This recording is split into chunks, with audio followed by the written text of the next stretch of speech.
Chapter 1. It was a beautiful night in Kenoha. There wasn't a single street that wasn't lit with lights from store owners or decorations. There were people celebrating in the streets, laughing or even dancing. Some were just hanging out and talking to family and friends.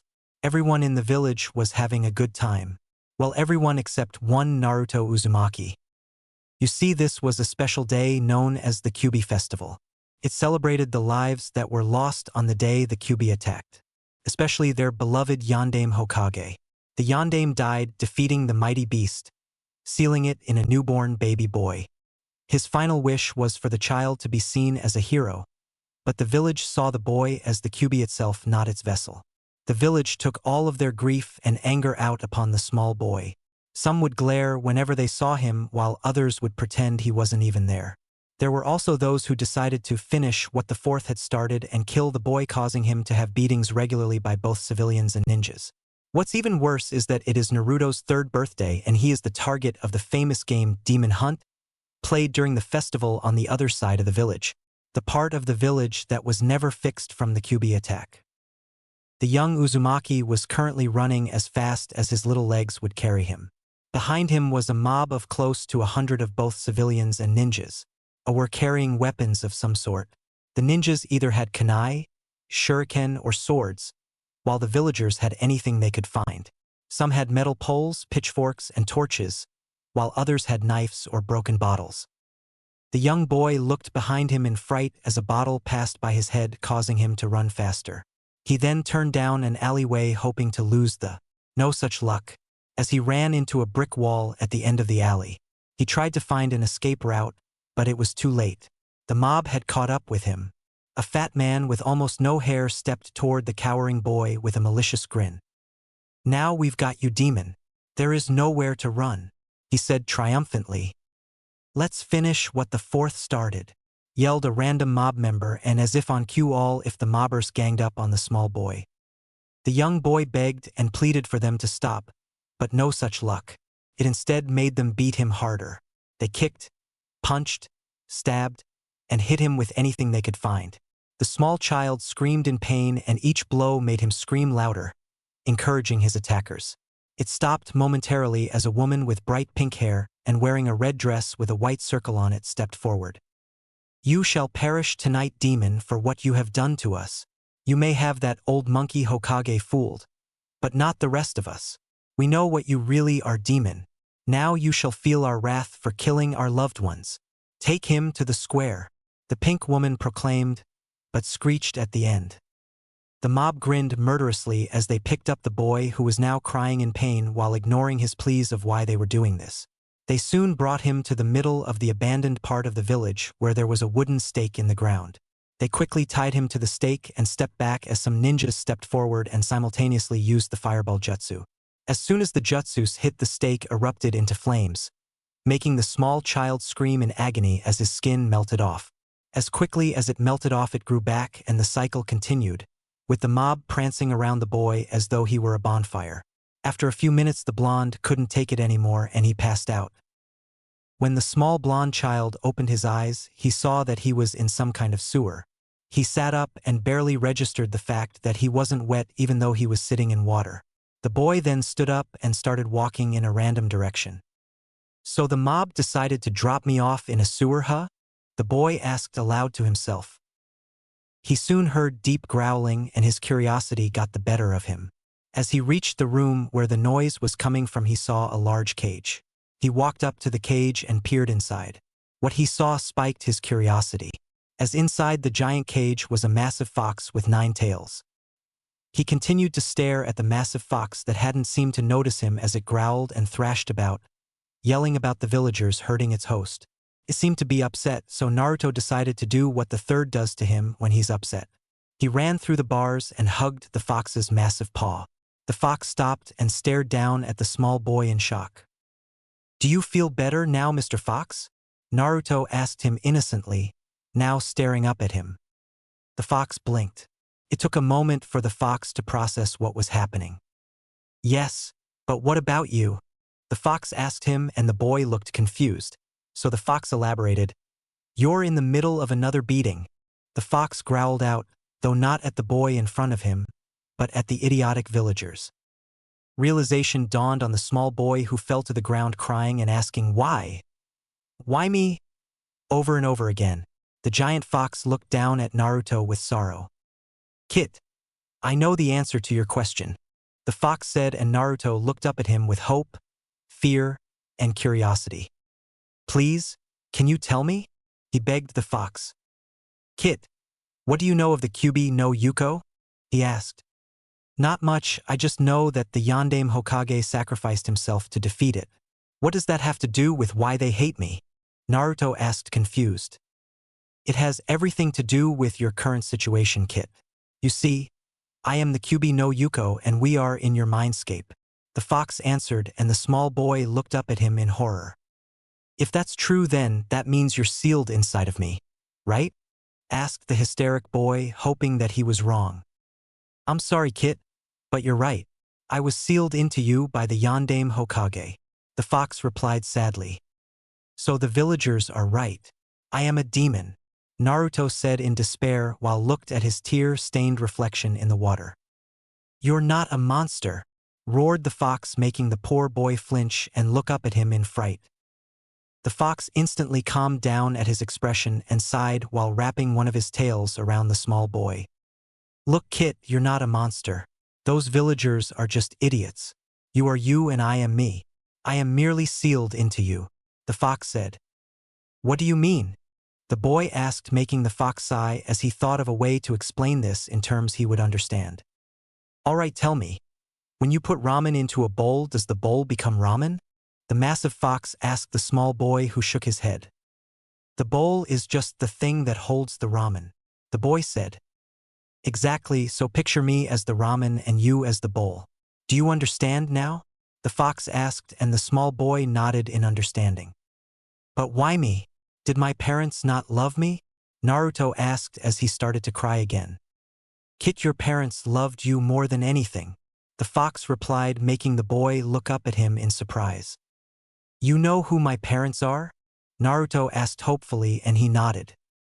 "Your mother was my previous host Kushina Uzumaki, but something went wrong when she gave birth to you, resulting in me being released and controlled by a deranged man to destroy Kenoha. Both of your parents died that night, Kit, and I'm sorry. It was all my fault," the fox said while looking down in shame. "It's not your fault. You were being controlled, so there is no need to apologize. You said you knew who my father was. Well, who is he?" the boy asked, and the fox looked at him in surprise before smiling. "His name was Minato Namikaze, the Yondaime Hokage," he said. "My father was the Yondaime?" Naruto yelled in surprise, and the fox nodded. "But why me? Why his own son?" the boy asked, tearing up once again. "Kit, how could your father ask another family to give up their child when he wasn't willing to do the same?" the fox asked. "He couldn't, as it was his job as Hokage to protect Kenoha by any means necessary," the blonde answered. "Right," the fox agreed, though he was shocked at Naruto's speech, intelligence, and maturity for being only 3 years old. Though Naruto didn't like it, he was still proud of his dad for protecting Kenoha. It was silent for a while before the fox spoke up. "Kit, I've decided to train you starting as soon as you're fully healed," the fox said. "Really?" the small blonde asked excitedly while bouncing up and down.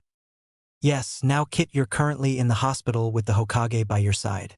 Now if you'll let me, I'd like to talk with the Hokage about your training." "How will you do that if you're trapped in here?" "I have to take control of your body, but don't worry, you don't have to break the seal and I won't have control for long. Also, you can listen into everything we say." "All right, Kyuubi." "Kurama," the fox said, confusing the small boy. "Huh. My name's not Kyuubi. That's just my title. My name is Kurama." "Oh, okay then, Kurama," Naruto said with a grin. Outside Naruto's mindscape, Hiruzen Sarutobi, the Sandaime Hokage, sighed sadly once again at the sight of his surrogate grandson. The small child was covered from head to toe in bandages, except for his eyes, nose, and mouth. The boy had severe burns as well as some other wounds ranging in severity. Other than the burns, his most critical injury was the stab wound in his stomach. It appears as though someone stabbed him straight through with a rusted tanto. He knew that that wound would turn into a scar on both the front and the back. "Oh, Minato, I'm so sorry for what this village has done to your son," the old Hokage thought, staring out the hospital window sadly. Hiruzen was extremely furious when he first found him. The boy was tied to a stake, on fire, with a mob dancing around him like he was some sort of sacrifice. He ordered his most trusted ANBU to either kill them or take them to Ibiki for questioning. The leader of the mob was a woman known as Sabi Haruno, sister to the Haruno clan head and head of the civilian council, Mabuki Haruno. But because of her being from the Haruno clan, Mabuki Haruno found a way for her sister to get by without a punishment. This attack has brought forth a troubling fact to the old Kage. The village wasn't the same anymore. Because of this discovery, he sent for Jiraiya, so he could help him reconstruct the village to its former glory. The village he became Hokage for. He was broken from his thoughts when he heard a groan come from the young blonde in the bed. He turned to the child as said child carefully sat up and looked at him. Hiruzen was shocked by his eyes. They were no longer the vibrant blue he remembered, but in their place were a pair of red slitted eyes. "We need to talk, old man," the child said in voice a child should not be able to make. The young blonde then glanced at the hidden ANBU in the room. Alone. Hiruzen couldn't do anything but nod and comply with his request, sending the ANBU out of the room before he put up privacy seals. Once they were alone, Kurama turned to the Hokage with a serious face. "As you've probably noticed, I'm not Naruto. I am the Kyuubi, but before you panic, I have not taken control. Naruto has let me take over for a bit, so I may talk with you," Kurama said to the stunned old man. After a few moments to let him digest what he just told him, Kurama carried on. "I have decided to train young Naruto in everything I can as soon as he is healed. How do I know this is not some sort of trick? After all, you did attack the village 3 years ago," the Sandaime interrupted. "First of all, I didn't attack this village of my own free will. I was forced to by a madman who ripped me from Kushina after she gave birth to Naruto. Second of all, what would I gain from tricking you? Freedom? I feel that it is safer for me in here than out there where that man can control me once again. Also, I owe it to Naruto to help him in any way I can for the burden that I caused him," Kurama explained truthfully. The old man thought for a moment before reaching his decision. "I'll allow it as long as you let me know where you'll be training him," the Sandaime relented. "That's fine with me as long as you or anyone else doesn't spy on us," Kurama said after a moment of silence. "All right, I won't check up on his training. I'll leave it up to you," Hiruzen agreed. "Well, in that case, I'll be teaching Naruto in the Forest of Death," Kurama informed him. "Well, most ninjas stay away from there, so you won't have much to worry about. Though one Anko Mitarashi tends to stay there quite often. If you run into her, try to bargain with her with Dango. Though a bit sadistic, she is trustworthy and always keeps her word. You might also run into Kakashi Hatake. He was one of Minato's students and is Naruto's best ANBU guard. He was not on duty tonight, which he already regrets, even though all I told him was that Naruto was in the hospital due to an attack of an angry mob. Because of tonight's attack on Naruto, Kakashi has decided to become closer to Naruto, so this won't happen again. So Kakashi will be searching for Naruto as soon as Naruto's out of the hospital," the old Hokage informed the Fox Demon. Kurama nodded his head in thanks before telling the old man that Naruto will be fully healed in 3 days and releasing his control on his host's body, causing it to fall to the bed unconscious. Hiruzen then left the hospital and back to his office where he needed to finish his paperwork before he headed home. Chapter 2. "All right, I won't check up on his training. I'll leave it up to you," Hiruzen agreed. "Well, in that case, I'll be teaching Naruto in the Forest of Death," Kurama informed him. "Well, most ninjas stay away from there, so you won't have much to worry about. Though one Anko Mitarashi tends to stay there quite often. If you run into her, try to bargain with her with Dango. Though a bit sadistic, she is trustworthy and always keeps her word. You might also run into Kakashi Hatake. He was one of Minato's students and is Naruto's best ANBU guard. He was not on duty tonight, which he already regrets, even though all I told him was that Naruto was in the hospital due to an attack of an angry mob. Because of tonight's attack on Naruto, Kakashi has decided to become closer to Naruto, so this won't happen again. So Kakashi will be searching for Naruto as soon as Naruto's out of the hospital. The old Hokage informed the fox demon.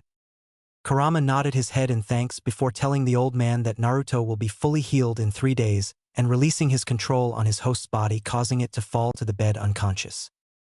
Hiruzen then left the hospital and back to his office where he needed to finish his paperwork before he headed home. End recap.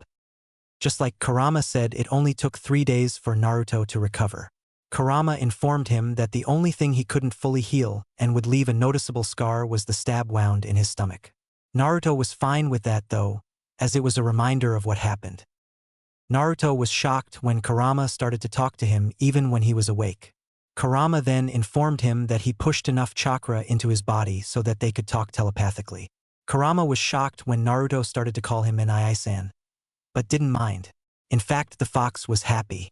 He finally found someone other than his father who liked him, though it was his fault that the other Bijus didn't like him, as he was the most arrogant one. He always belittled them for being weaker than him. Once he was sealed, though, he realized how wrong he was. Being sealed gave him time to think of things that he never bothered to before, mostly his own arrogance. He realized that because of his arrogance he thought that nothing could hurt him, that nothing could ever happen to him, which led to him being sealed. He thought over his life because of that revelation and the thought of how disappointed his father would be in him. He came to a decision. He became determined to fix his relationship with the other Bijus and become the sibling that he was supposed to be. After all, it was his job to look after them because he was the strongest, not ridicule them. It made him even happier to have the blonde as his host when said blonde promised to help him accomplish his goal. When Naruto left the hospital, Kurama immediately told him how to get to the Forest of Death. Once he reached the gates, Naruto gawked at it. "What is it, Kit?" Kurama asked him. "It's huge," Naruto shouted. "Yes, it is. Now we should head in and find a good cave or tree to make a home out of," Kurama informed him, chuckling. "Okay, Kurama and I-san," the boy exclaimed, running inside. "Kit, be careful in here." "Why?" the young blonde asked, confused. "Because, Kit, there are creatures in there that can and will kill you easily," Kurama informed him calmly, like he was talking about the weather. "You're just telling me this now because... And why do you sound so calm?" "Oh Kami, I'm going to die. Somebody help me," Naruto started shouting while running around in circles. "Kit, stop shouting. You're going to attract every creature in this forest," Kurama shouted at the boy. Naruto stopped running and shouting and immediately looked around. He sighed in relief when he didn't see anything. "Now that you're calm, I can tell you where to go to avoid the dangers here," the fox said irritably. "Hehe, sorry Nai-san," Naruto said sheepishly. "By the way, Kit, you don't have to talk out loud to talk to me. We can still communicate if you just think it. In fact, that way is better as no one will be able to listen," Kurama informed him. "Like this?" Naruto mentally asked. "Yes, like that." "So where do I go, Nai-san?" "Head northeast until I tell you to stop. And be as quiet as you can," Kurama answered. Naruto nodded and did as he was told. After a few hours of Kurama giving Naruto directions, they came across a big tree. The tree itself is not what caught the fox's attention. No, it was the hole next to it. It was big enough for a 12 or 13-year-old to fit through, though Kurama knew he was going to have to take control so he could turn it into a home underneath. When he informed this to Naruto, he quickly agreed and let the fox have temporary control. Once Kurama had control, he made his way to the hole and crawled into it. He soon came to a small opening just big enough for him to stand up in. "Just as I thought, this was created by a Genin team during the Chunin exams," Kurama said to himself. "The Chunin exams?" Naruto asked, confused. "I'll tell you about it later," he replied. Kurama then looked over the small space inside. "This will take a while," he informed Naruto, who shrugged. Kurama immediately got to work. He used some earth jutsus he remembered from his time inside of one of his previous hosts to make the space bigger. Then he used some seals he also learned from his hosts to make it indestructible, as well as some privacy seals that never faded, so that Naruto didn't have to worry about anyone sensing or hearing him. Once that was completed, he made some rooms. One to sleep, one for a kitchen, one for a study, and one to store weapons. He would have made a bathroom, but there was no way Naruto could put a toilet, sink, or shower in there. He would just have to use the nearby stream to wash up. He then did some other things he found would be necessary, like some more exits and entrances, as well as a barrier keyed with his yokai so only Naruto could get in without his permission. Once Kurama was satisfied, he gave back control to Naruto, who collapsed due to the strain he received from Kurama using so much chakra. When he could stand again, Kurama told him to go to the nearby river they passed. "Why do we need to come here, Anai-san?"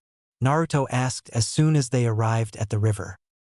"Because I'm going to teach you how to swim," Kurama answered.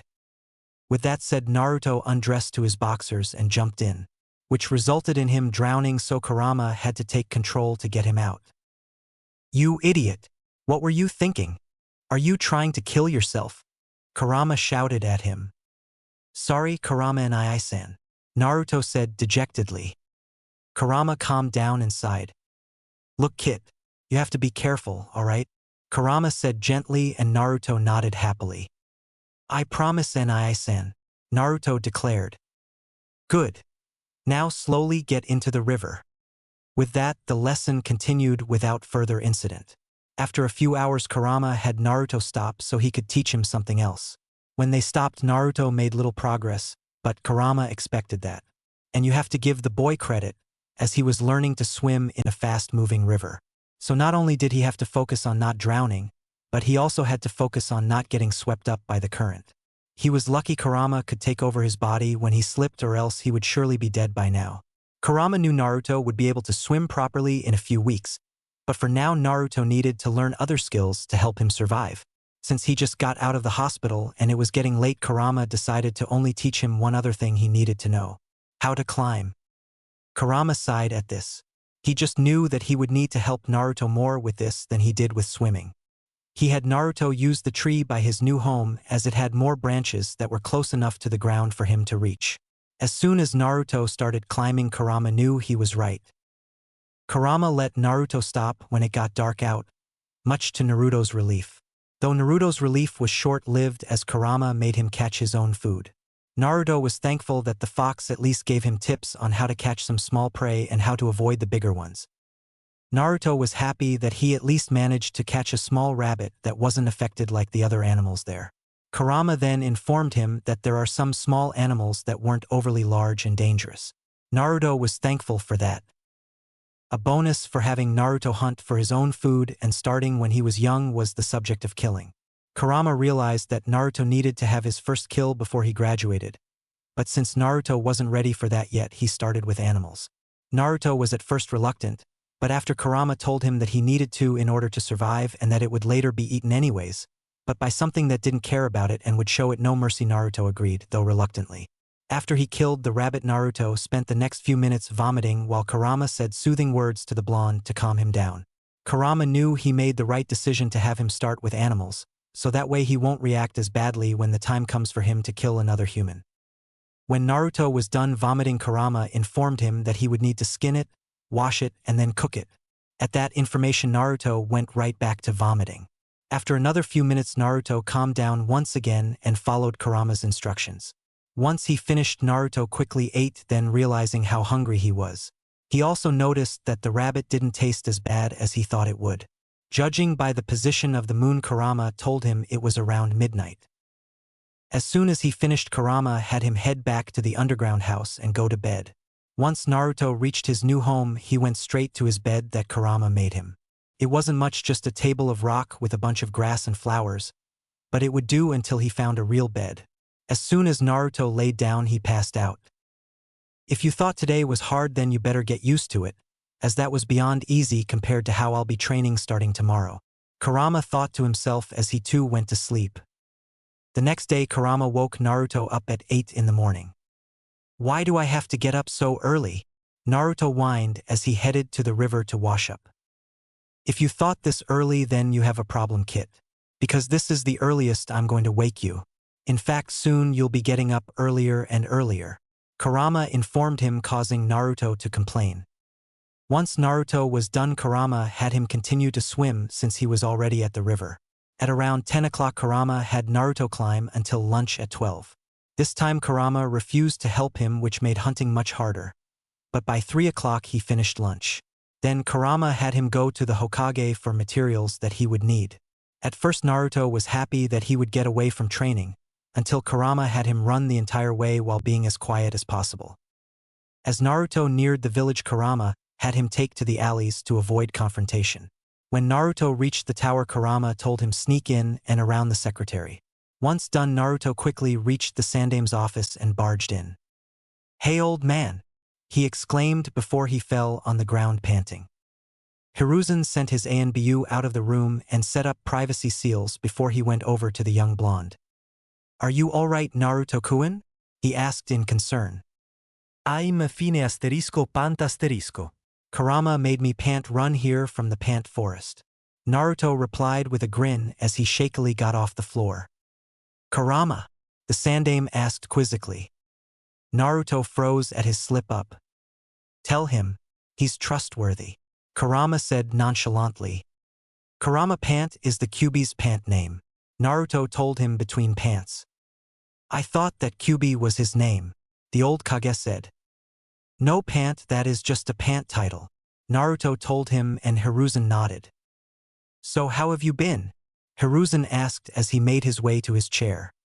"I'm fine, old man," Naruto answered with a grin once he stopped panting. "Good. Now, as much as I enjoy your company, I assume you came here for something.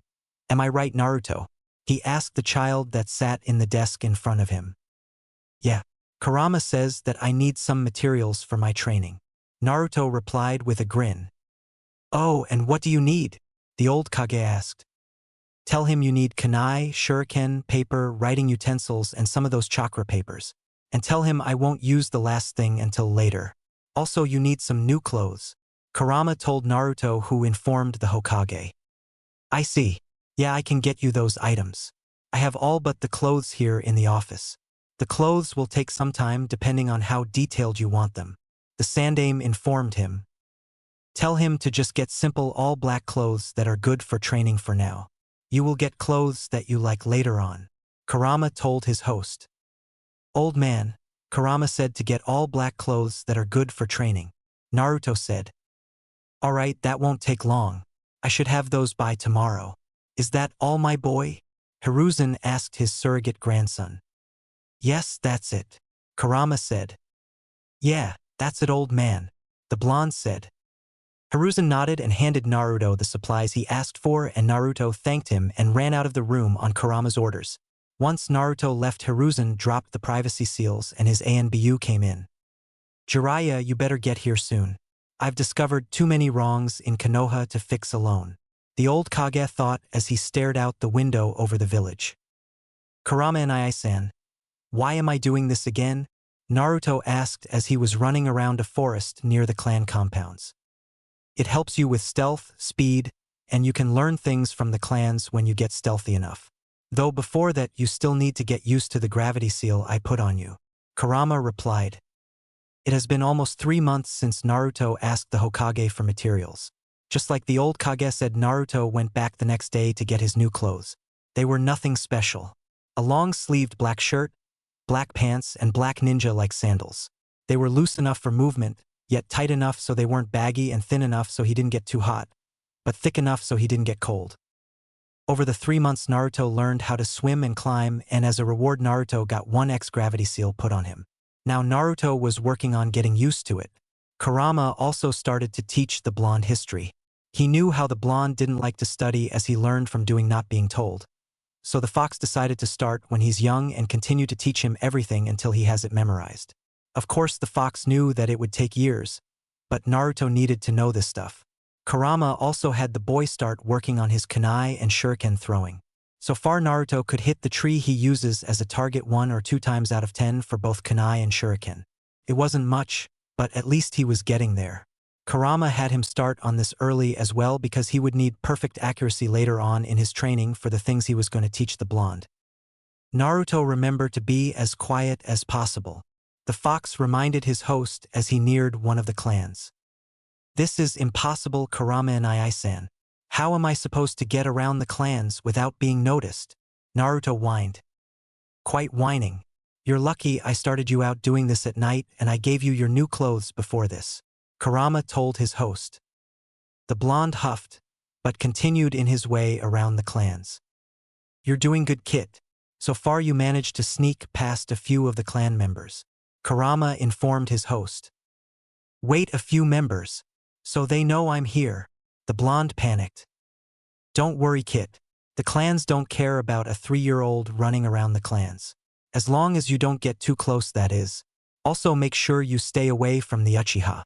Most of them are arrogant assholes. Kurama told the blonde to calm him down. So the Uchiha are like you? Naruto asked innocently. Watch it, brat. And besides, I'm not like that.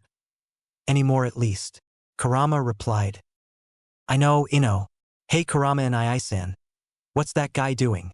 Naruto asked, pointing to a shinobi who went into the clan compound they were near. What clan is that? The ones with those weird eyes. The ones that look blind even though they're not. Naruto answered. The Hyugas, huh? Well, my guess is that someone is trying to get the Byakugan. Naruto let take control for a bit. Kurama said, and Naruto complied. Once Kurama had control, he suppressed his chakra and silently followed the intruder. Kurama followed the intruder to what he guessed was the main house. He stopped on a nearby tree and watched. The intruder then went into the home. A few minutes later, he came out with a little girl in his arms sleeping. As the intruder left, he began to follow again. He noticed a Hyuga up ahead and silently put a demon genjutsu on him. What makes a demon genjutsu better than a normal one is that they're harder to detect and break. Not even those with jujutsus would sense them unless they were looking for it or were very skilled in genjutsus like some of the Uchihas. Why did you do that, Kurama? He could have helped. Naruto asked. Because that was the girl's father and he would have killed the man.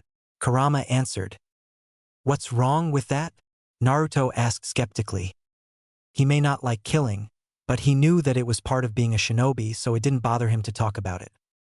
Think about it, I can tell that is a foreign shinobi, so they must be here for a reason or else they would have been stopped by no. The only thing I can think of is a peace negotiation. If the village where he comes from find out he's dead during a peace negotiation, then they would demand the one responsible. Even if this village claimed that they were trying to kidnap a clan member, what proof would they have? Kurama informed him, and realization dawned on the boy. The village wouldn't have any proof, so the other village would get away with it and we would have to give them the person who killed their shinobi regardless. The blonde said. Exactly. Even worse than that is that the girl is probably the Hyuga heir, so that would mean that her father is the clan head, and if he kills the intruder, then the village would have to give him to the village who sent the shinobi. Kurama added. And if that happens, then Kenoha would lose not only the Byakugan, but the clan would go into chaos because their clan head would be gone and the heiress is too young, so they wouldn't have a clan head anymore. The blonde also added, and Kurama nodded in confirmation. That's why I put the genjutsu over him so he wouldn't get involved. Now I can save the girl and keep the intruder alive for interrogation. The fox replied, and Naruto nodded in agreement. When the intruder reached a forest close to the wall of Kenoha, Kurama jumped out in front of him. The shinobi stopped and got into a defensive stance as he dropped the girl, causing her to wake up. This ninja is from Kyuubi, Kurama thought to himself. How do you know that, Anai-san? Naruto asked him curiously. Because of his headband, Kurama responded. Well, what is a brat like you doing way out here? The shinobi sneered. I'm here to bring the girl home and you to the department. Kurama replied calmly as he got into a defensive stance. This may be more difficult than I thought. What do you mean? Naruto asked the fox. Your body is too small to handle my chakra. I was barely able to keep up the demonic genjutsu for as long as I did. It looks like I'm going to have to finish this quickly before the girl's father comes and before your body gets damaged by the strain of me controlling it. Kurama answered. Girl, get back. Kurama told the girl, who was shaking in fright. She's not going anywhere, the ninja said, reaching for the small child. Before he could reach her, Kurama ran forward while throwing some shuriken at him. The ninja jumped back in order to get away from the projectiles while Kurama reached the girl and stood in front of her protectively. Go hide behind a tree or bush nearby, so you'll be safe, Kurama told the girl, who complied and hid behind a tree nearby. So I'm going to have to get through you first, huh? the ninja said as he threw some kunai. Kurama jumped out of the way and started to weave through hand seals. Fire release, great fireball technique. The ninja easily dodged the attack and sneered. Is that all you got? Kurama growled and ran towards the intruder while doing more hand signs. Fire release, great fireball technique. Kurama launched the attack and ran at the ninja right behind the attack. That didn't work before, so what makes you think it will work now? The ninja said as he once again dodged by jumping to the side. What the ninja didn't expect was the boy to be right behind the technique, so when it passed him the boy was right in front of him with a kunai aimed for a killing blow. He used the fireball as a distraction, so he could get in front of me without me noticing, the ninja realized as he dodged the blow and kicked the blonde away from him. Kurama landed on the tree behind him and growled as he wiped some blood from his mouth. Damn, this body can't take much more. I have to finish this now. Kurama cursed as he desperately tried to think of a plan. What's the matter, kid? Realize that there's no hope for you? The ninja asked mockingly. Kurama growled and formed more hand seals. Fire release, Phoenix Sage Fire Technique. As the fireballs with shuriken in them headed towards the ninja, Kurama weaved through more hand seals. This better work. I can't use any more jutsus after this attack or else this body will sustain serious injuries. Kurama thought as he called out his final jutsu. Wind release, great breakthrough. As the fireballs neared the ninja who was about to dodge them, a blast of wind speed them up, and both attacks hit the unsuspecting ninja who flew back. Kurama wasted no time. As soon as he sent the jutsu, Kurama ran right behind it, so he was close to the shinobi when he landed. As the ninja started to get up, Kurama threw some kunai at him. When they hit the ninja, he exploded in lightning. A lightning clone! Kurama mentally yelled in shock. I got you, no brat. Kurama heard behind him before he was stabbed in the back with a kunai. Though I must admit that you were very skilled for someone your age. Shame that you'll be dead in matter of minutes because I would have loved to fight you when you got older. Oh well. The ninja chuckled as he turned around and started to walk towards the girl behind the tree in front of him. That's when a poof was heard throughout the clearing. The intruder turned around and gasped at what he saw. Or more like what he didn't see. The blonde was nowhere in sight. As the ninja got in a defensive stance, he heard a noise behind him. He quickly turned and threw a kunai at the noise, but nothing was there. The kunai hit a tree and the ninja sighed in frustration. When he turned back around, he was met with a punch in the face that sent him crashing to the ground. Before he could get up, he was hit in the face again. The ninja then raised his fist and punched the person him. He heard a thud and sat up. When he looked at his assaulter, he saw the blonde against a tree panting and bleeding. He stood up and started to walk to the boy with a smirk on his face. Well, now you're done.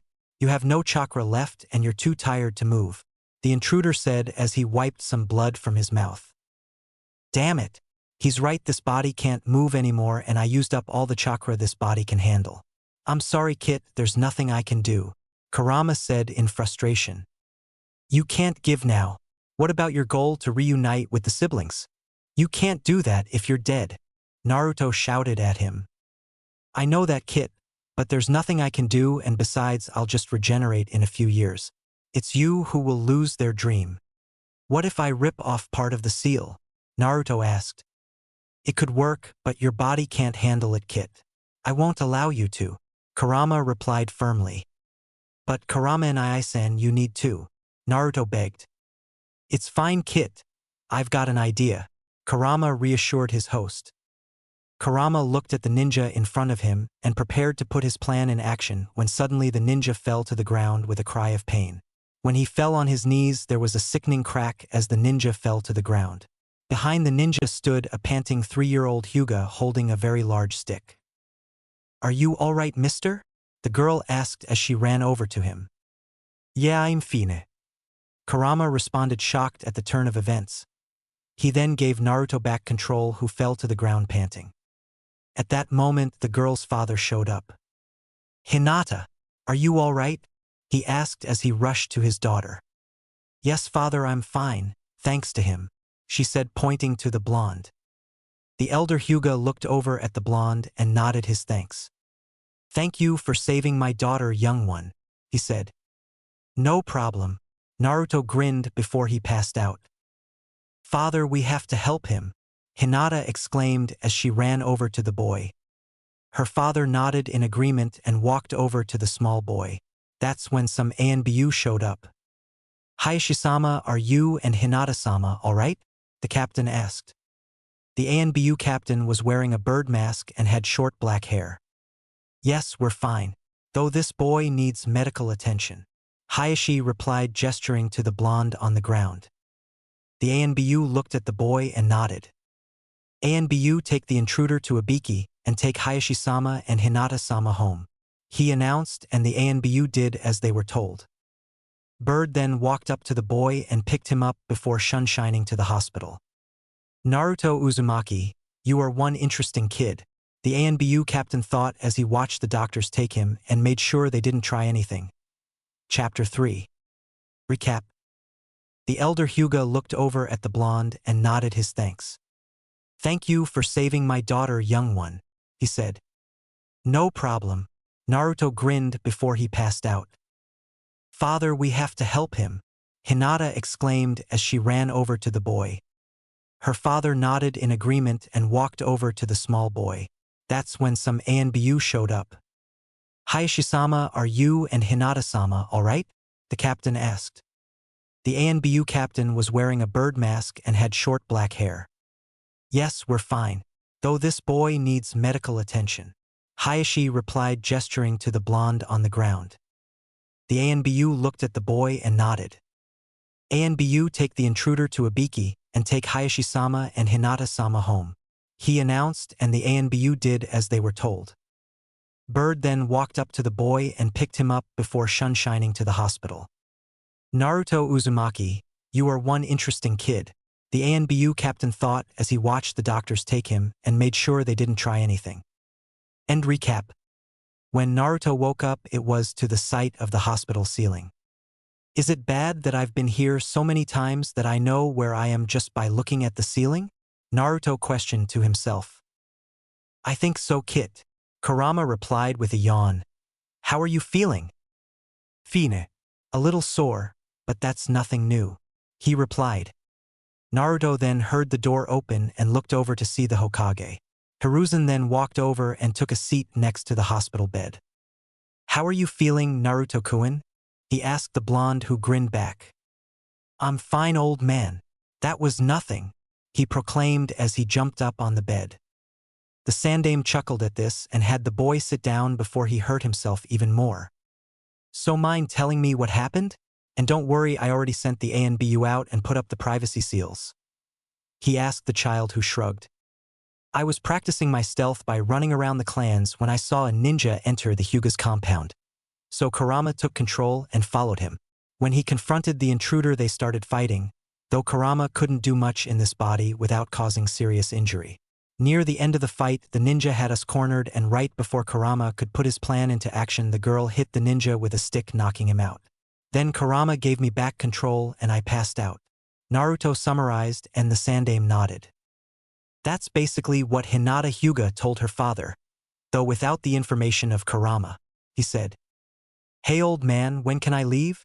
Naruto asked. At any time, my boy, just as long as you're healed, he replied, and Naruto cheered, causing Hiruzen to chuckle. Well, I have to go, Naruto-kun. I have an appointment soon and it's too important to miss, Hiruzen said as he stood up and left. Kit, get some rest before we leave. And don't think that just because you'll be getting out of the hospital today that you'll get out of training. In fact, because of yesterday's event, I'll be upping your training, so this doesn't happen again, Kurama informed him. Naruto groaned as he fell back on the bed and passed out. Once again, Naruto woke up to the white ceiling. He sighed as he sat up. Time to leave, I guess, he said to himself as he stood up and walked towards door after putting on his clothes. When he left the hospital, Kurama had him run back to his home, much to the blonde's chagrin. Once he reached the forest, he followed his tenant's directions and soon came to an open clearing. What are we doing here, Anai-san? Naruto asked in curiosity. Well, Kit, it's time to start your chakra control training, Kurama informed him. All right, Naruto screamed mentally, which caused Kurama to wince. Kid, how many times do I have to tell you to not scream in your thoughts? Kurama shouted at his host. Hee, sorry Anai-san. Naruto replied sheepishly as he rubbed the back of his head and grinned. Kurama sighed and mumbled something about stupid Uzumakis and their loud personalities, much to Naruto's amusement. So what do I do? Naruto asked his tenant. We're gonna start with tree walking, so go walk over to the tall tree in front of you. Kurama said, and the blonde did as he was told. So how do I walk up trees? Isn't that impossible? Naruto asked curiously, and Kurama shook his head. You have to use chakra. Gather your chakra at your feet and start walking on the tree. If you have too little, you'll blast off, and if you have too little, you'll slip off. You have to find the correct amount, so I'd advise you not to run up it and try to walk up it.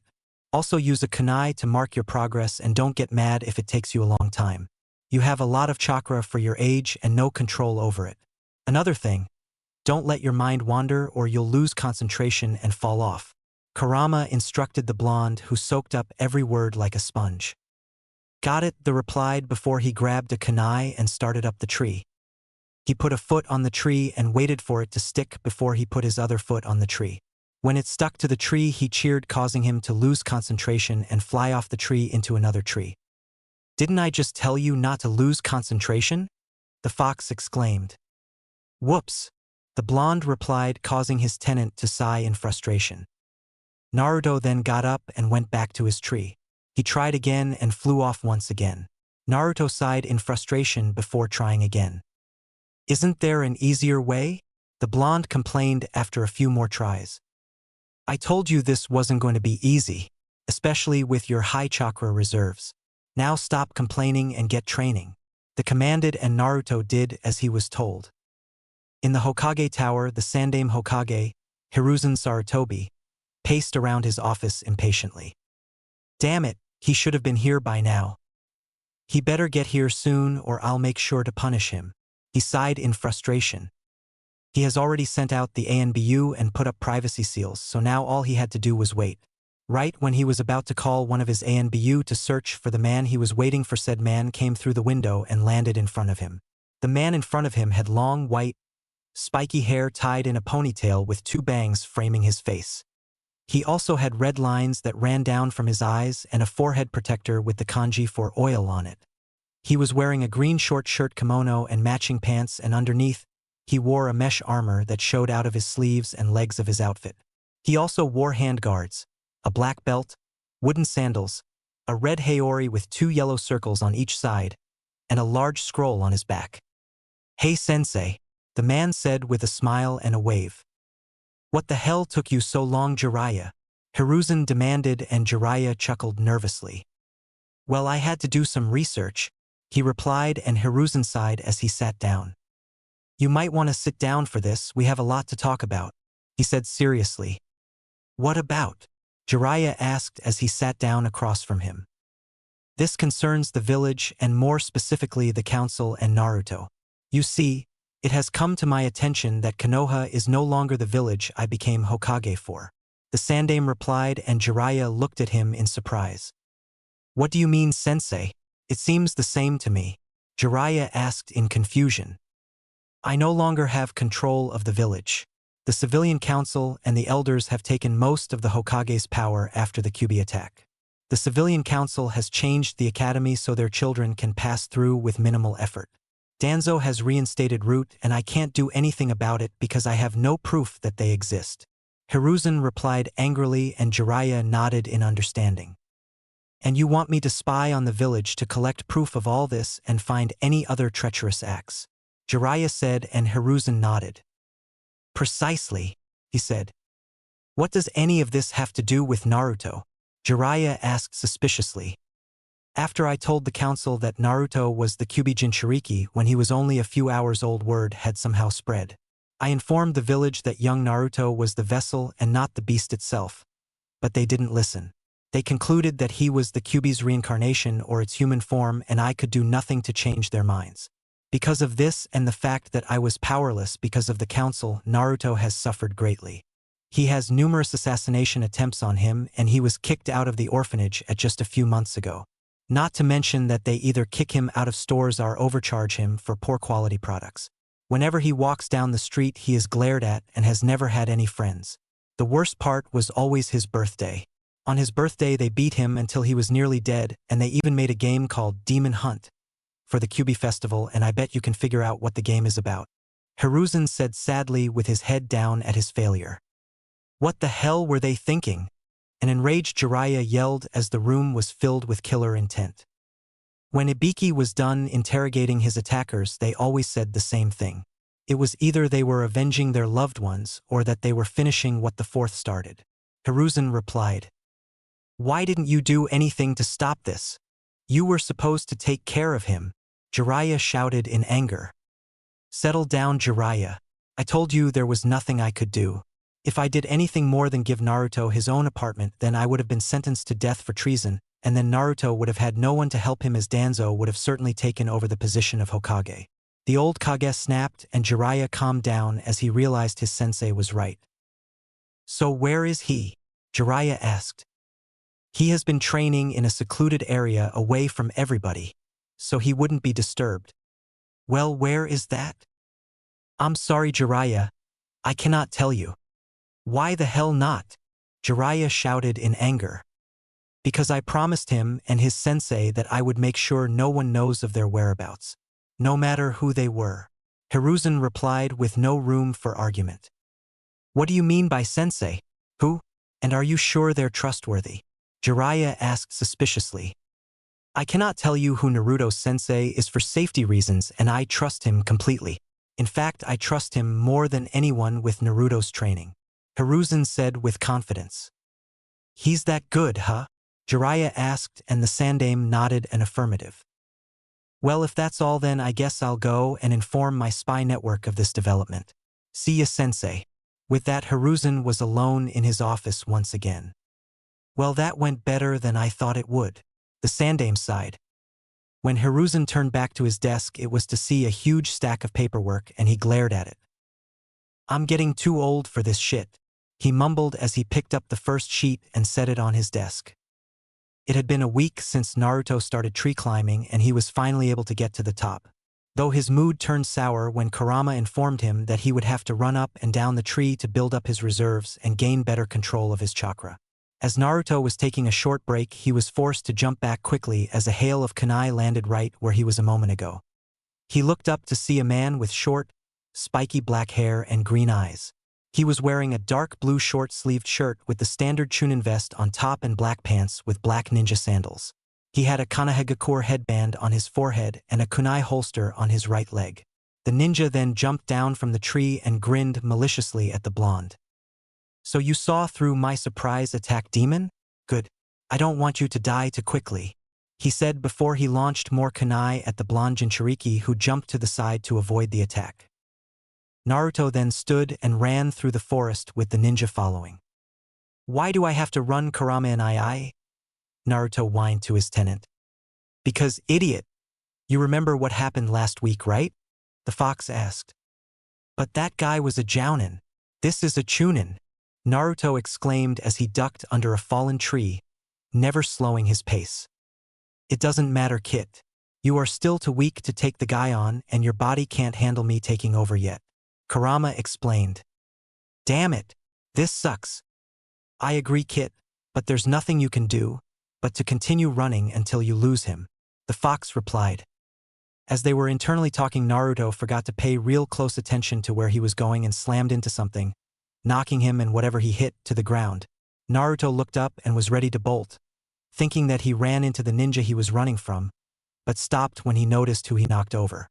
It was a woman with violet hair tied in a short and spiky ponytail with pupil-less, light brown eyes. She was wearing a full-body mesh suit that ended at her knees with a tan overcoat on top. She also had on a dark orange miniskirt with a dark blue belt attached to it, a Konohagakure forehead protector on her forehead, and a necklace made of thick cord with a thong on it. When she stood up, she turned to look at her attacker and glared. "What the hell, brat? Watch where you're going. How did you get in here in the first place?" she demanded, and before Naruto could answer, the ninja from before landed in the clearing. Well, if it isn't the demon brat with the snake whore, how fitting.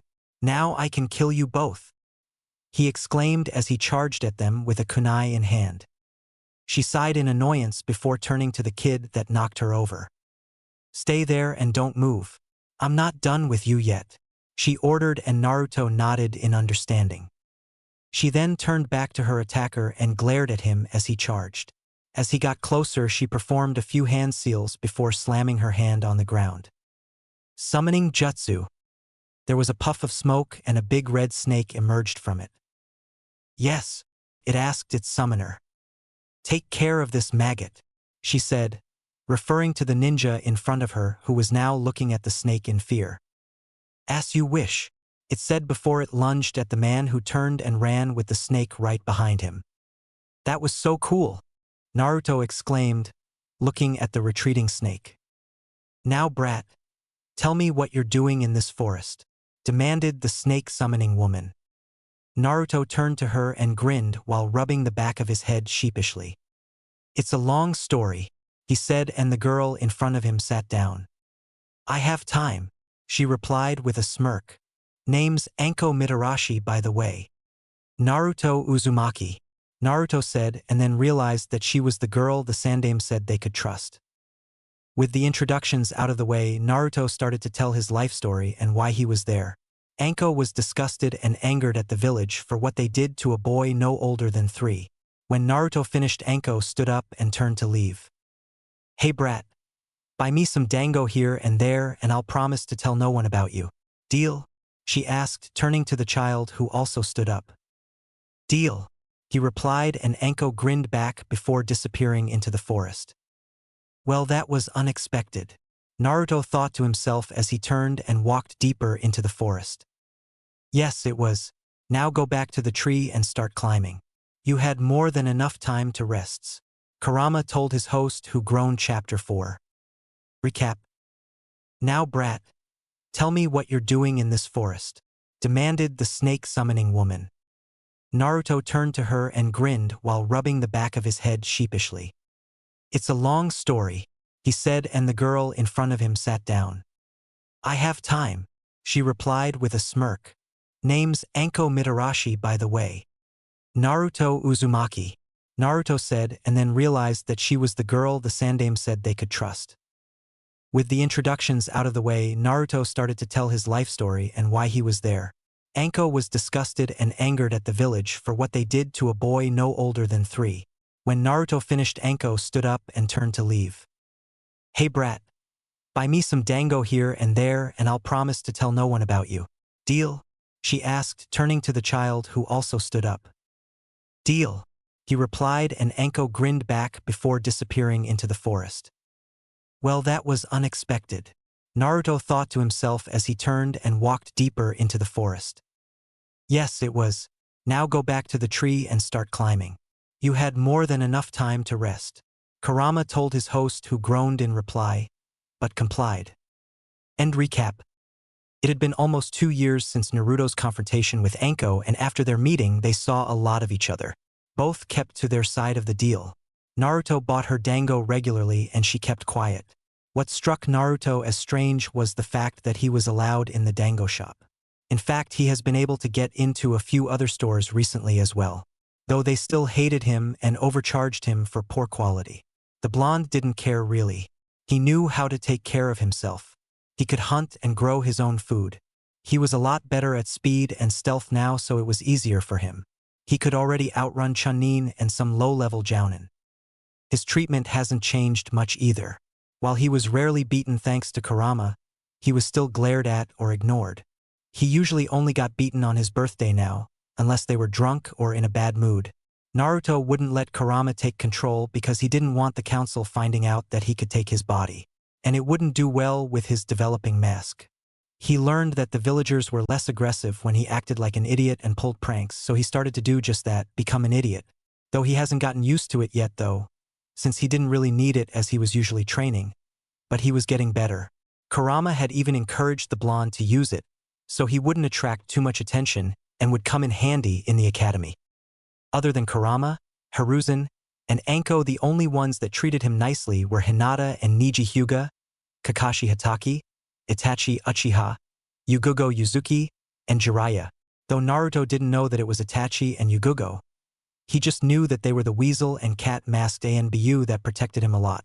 They often played games with him as well, whether it be cards to tag. But because Naruto trained most of the time, he didn't see them much. He even dropped his mask around them.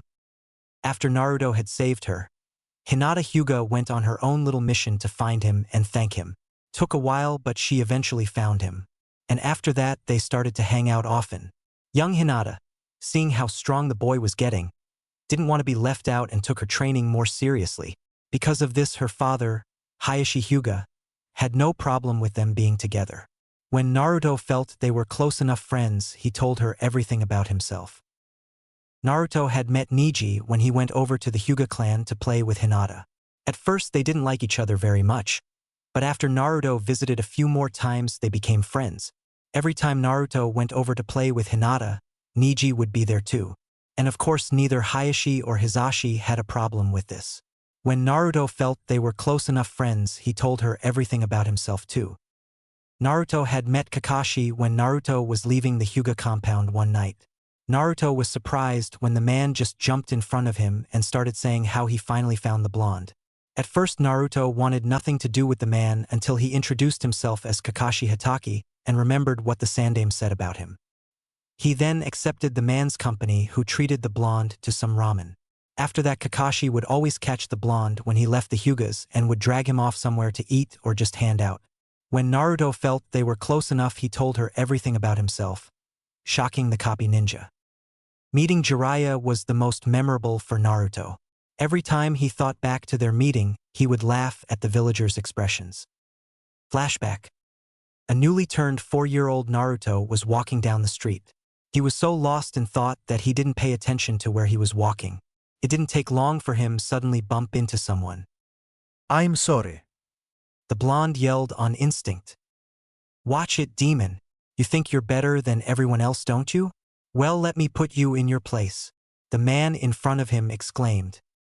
Naruto immediately turned and ran in the opposite direction with the man giving chase. Naruto then turned a corner and cursed when he ran into someone. Again. He was about to run again when the man grabbed his shirt and held him in place. What's wrong with you, Gaki? Run into someone and don't even apologize to them, the man asked. Naruto stopped struggling and started at the man holding his shirt. Hey kid, I know this man, the blonde heard a voice in his head say. Who is it? Naruto mentally asked. He is Jiraiya of the Sannin. He was your father's sensei and is your godfather. His furry tenant replied, shocking the blonde. Hey kid, are you even listening to me? The man exclaimed. Before Naruto could answer, the man from before appeared around the corner with a few more people behind him. There's the demon. Get him. The man in front yelled with the villagers behind him yelling in agreement. They didn't even make it one step before the area was flooded with killer intent. They looked around in fear, trying to find the source when suddenly their eyes landed on the toad sage who had let go of Naruto and was staring at them with murder in his eyes. If you ever call my godson a demon in front of me again, I will kill you, he roared in rage, scaring the villagers shitless. Not wanting to enrage the angered Sannin anymore, they turned and ran as fast as they could. Thank you for saving me, Jiraiya, Naruto said once the villagers were out of sight. No problem, Gaki. By the way, how do you know my name? He asked in curiosity. It's a long story, the blonde said, and the toad sage shrugged. I've got nothing better to do at the moment, he replied as they started to walk away. Then follow me and I'll explain everything, Naruto said as he led the man to the Hokage tower. End flashback. Naruto was glad he told the man everything as he took it well, and even gave him some books on sealing, which the blonde was thankful for. Also, the toad Sannin had started to drag the blonde off every now and then. Not often, as Naruto was always training and Jiraiya had his spy network to look after. And because of all these interactions, Kurama had set aside some days where Naruto could have a day off from training. That way he had an entire day with his friends. In the mornings he would hang out with Anko and his 2 favorite ANBU members. In the afternoon he was with Hinata and Neji, and in the evenings he was with Kakashi and sometimes Jiraiya. Naruto's training has also been going good. When he was 3, he learned how to swim, climb, read, write, cook, hunt, and grow food. He also learned about some events in history that Kurama had to repeat over and over again, so the blonde could remember at least some of the lesson the next day. He really wasn't one to sit there and listen. He improved his speed, stealth, and chakra control, and even adapted to his X1 gravity seals. When he was 4, he learned some more history, the basics of seals, elemental jutsus, and controlling one tail of Kurama's chakra. He also worked on his speed, stealth, chakra control, and his senses. He had adapted to the X2 gravity seals, and he learned the Bushin, Kagebushin, Henge, and Kawarimi. He was currently on X4 gravity seals and was continuing to work on his history, speed, stealth, chakra control, and his senses. He had even learned some elemental jutsus and started on a few taijutsu styles. Naruto was also learning some non-elemental jutsus, genjutsu, seals, and 2 tails of Kurama's chakra. Another thing he started to train with was the Rasengan. A few months after he turned 4, Naruto went to the Sandaime and told him that he knew who his parents were. After a long talk about why they did what they did, why he couldn't tell anybody, and his father's final wish, Hiruzen showed the boy his rightful home. Naruto was surprised by its location. It was on top of the Hokage mountain in the forest and had a genjutsu on it to confuse unwanted guests so no one would find the place. It had a barrier as well with a blood seal. It wasn't as big as the Uchihas or the Hyugas, but it was bigger than most of the other clan compounds. The buildings were yellow with red Uzumaki symbols on them. The main house was located towards the back of the compound and it was orange with red Uzumaki symbols. Much to Naruto's delight, it also had a training area in the back with preservation seals around it. The house was 4 stories including the basement. The basement had a huge training area with preservation and privacy seals along with a room for forging. The first floor had the living room and the kitchen. The second floor had 3 bedrooms and 2 bathrooms. The third floor was a huge library. It had information on almost everything, from chakra control to the Hierarchin. It was first organized by classification, then element for the elemental information, and finally by rank. In a room next to the library there was information on the Uzumaki and Namikaze clans as well as a few other personal stuff. Kurama told Naruto that it was best for him to stay in the forest for a while longer, and after some complaining he agreed when the fox promised him ramen that night. Now Naruto was currently running through a forest near one of the training grounds to work on his speed and stealth. "Hey Kurama and Ai-san. How much longer?" Naruto mentally asked his tenant. "A few more minutes, Kit," was his reply. As he continued running he noticed it started to rain. "Ni-san, why did it just start raining when the clouds weren't out?" Naruto asked in confusion. "I'm not sure, Kit, but we should check it out. It seems to be coming from the northwest," Kurama answered his host. "Ni-san, I can sense chakra in this rain. Why is that?" Naruto asked. "That's because someone is controlling it, Kit," Kurama replied. "So if I go to the source of the chakra, then I can find out who's making it rain?" Naruto asked, and the fox nodded even though the blonde couldn't see him. "Correct. Now get going before the rain stops," the fox answered. Naruto nodded and sped off to the northwest. As he neared the source the rain started to disperse so he quickened his pace. After a minute or so he came to clearing with 5 children his age in it. There looked to be 3 boys and 2 girls playing at the foot of a treehouse. The 2 girls were standing with one of the guys in between them and the other 2 boys were sitting on the large tree. Naruto quickly ducked down behind a tree before he was noticed and looked at them closely. One of the girls had short blonde hair and green pupilless eyes and the other had short pink hair with green eyes and larger than normal forehead. The boy in between them had waist-length brown hair and green eyes with black surlas. The boy sitting above the blonde-haired girl had dark brown hair that was in a spiky ponytail, and the boy next to him was a bit chubby with spiky light brown hair. "Can you sense anyone else in Ai-san?" Naruto asked the fox. "No, Kit.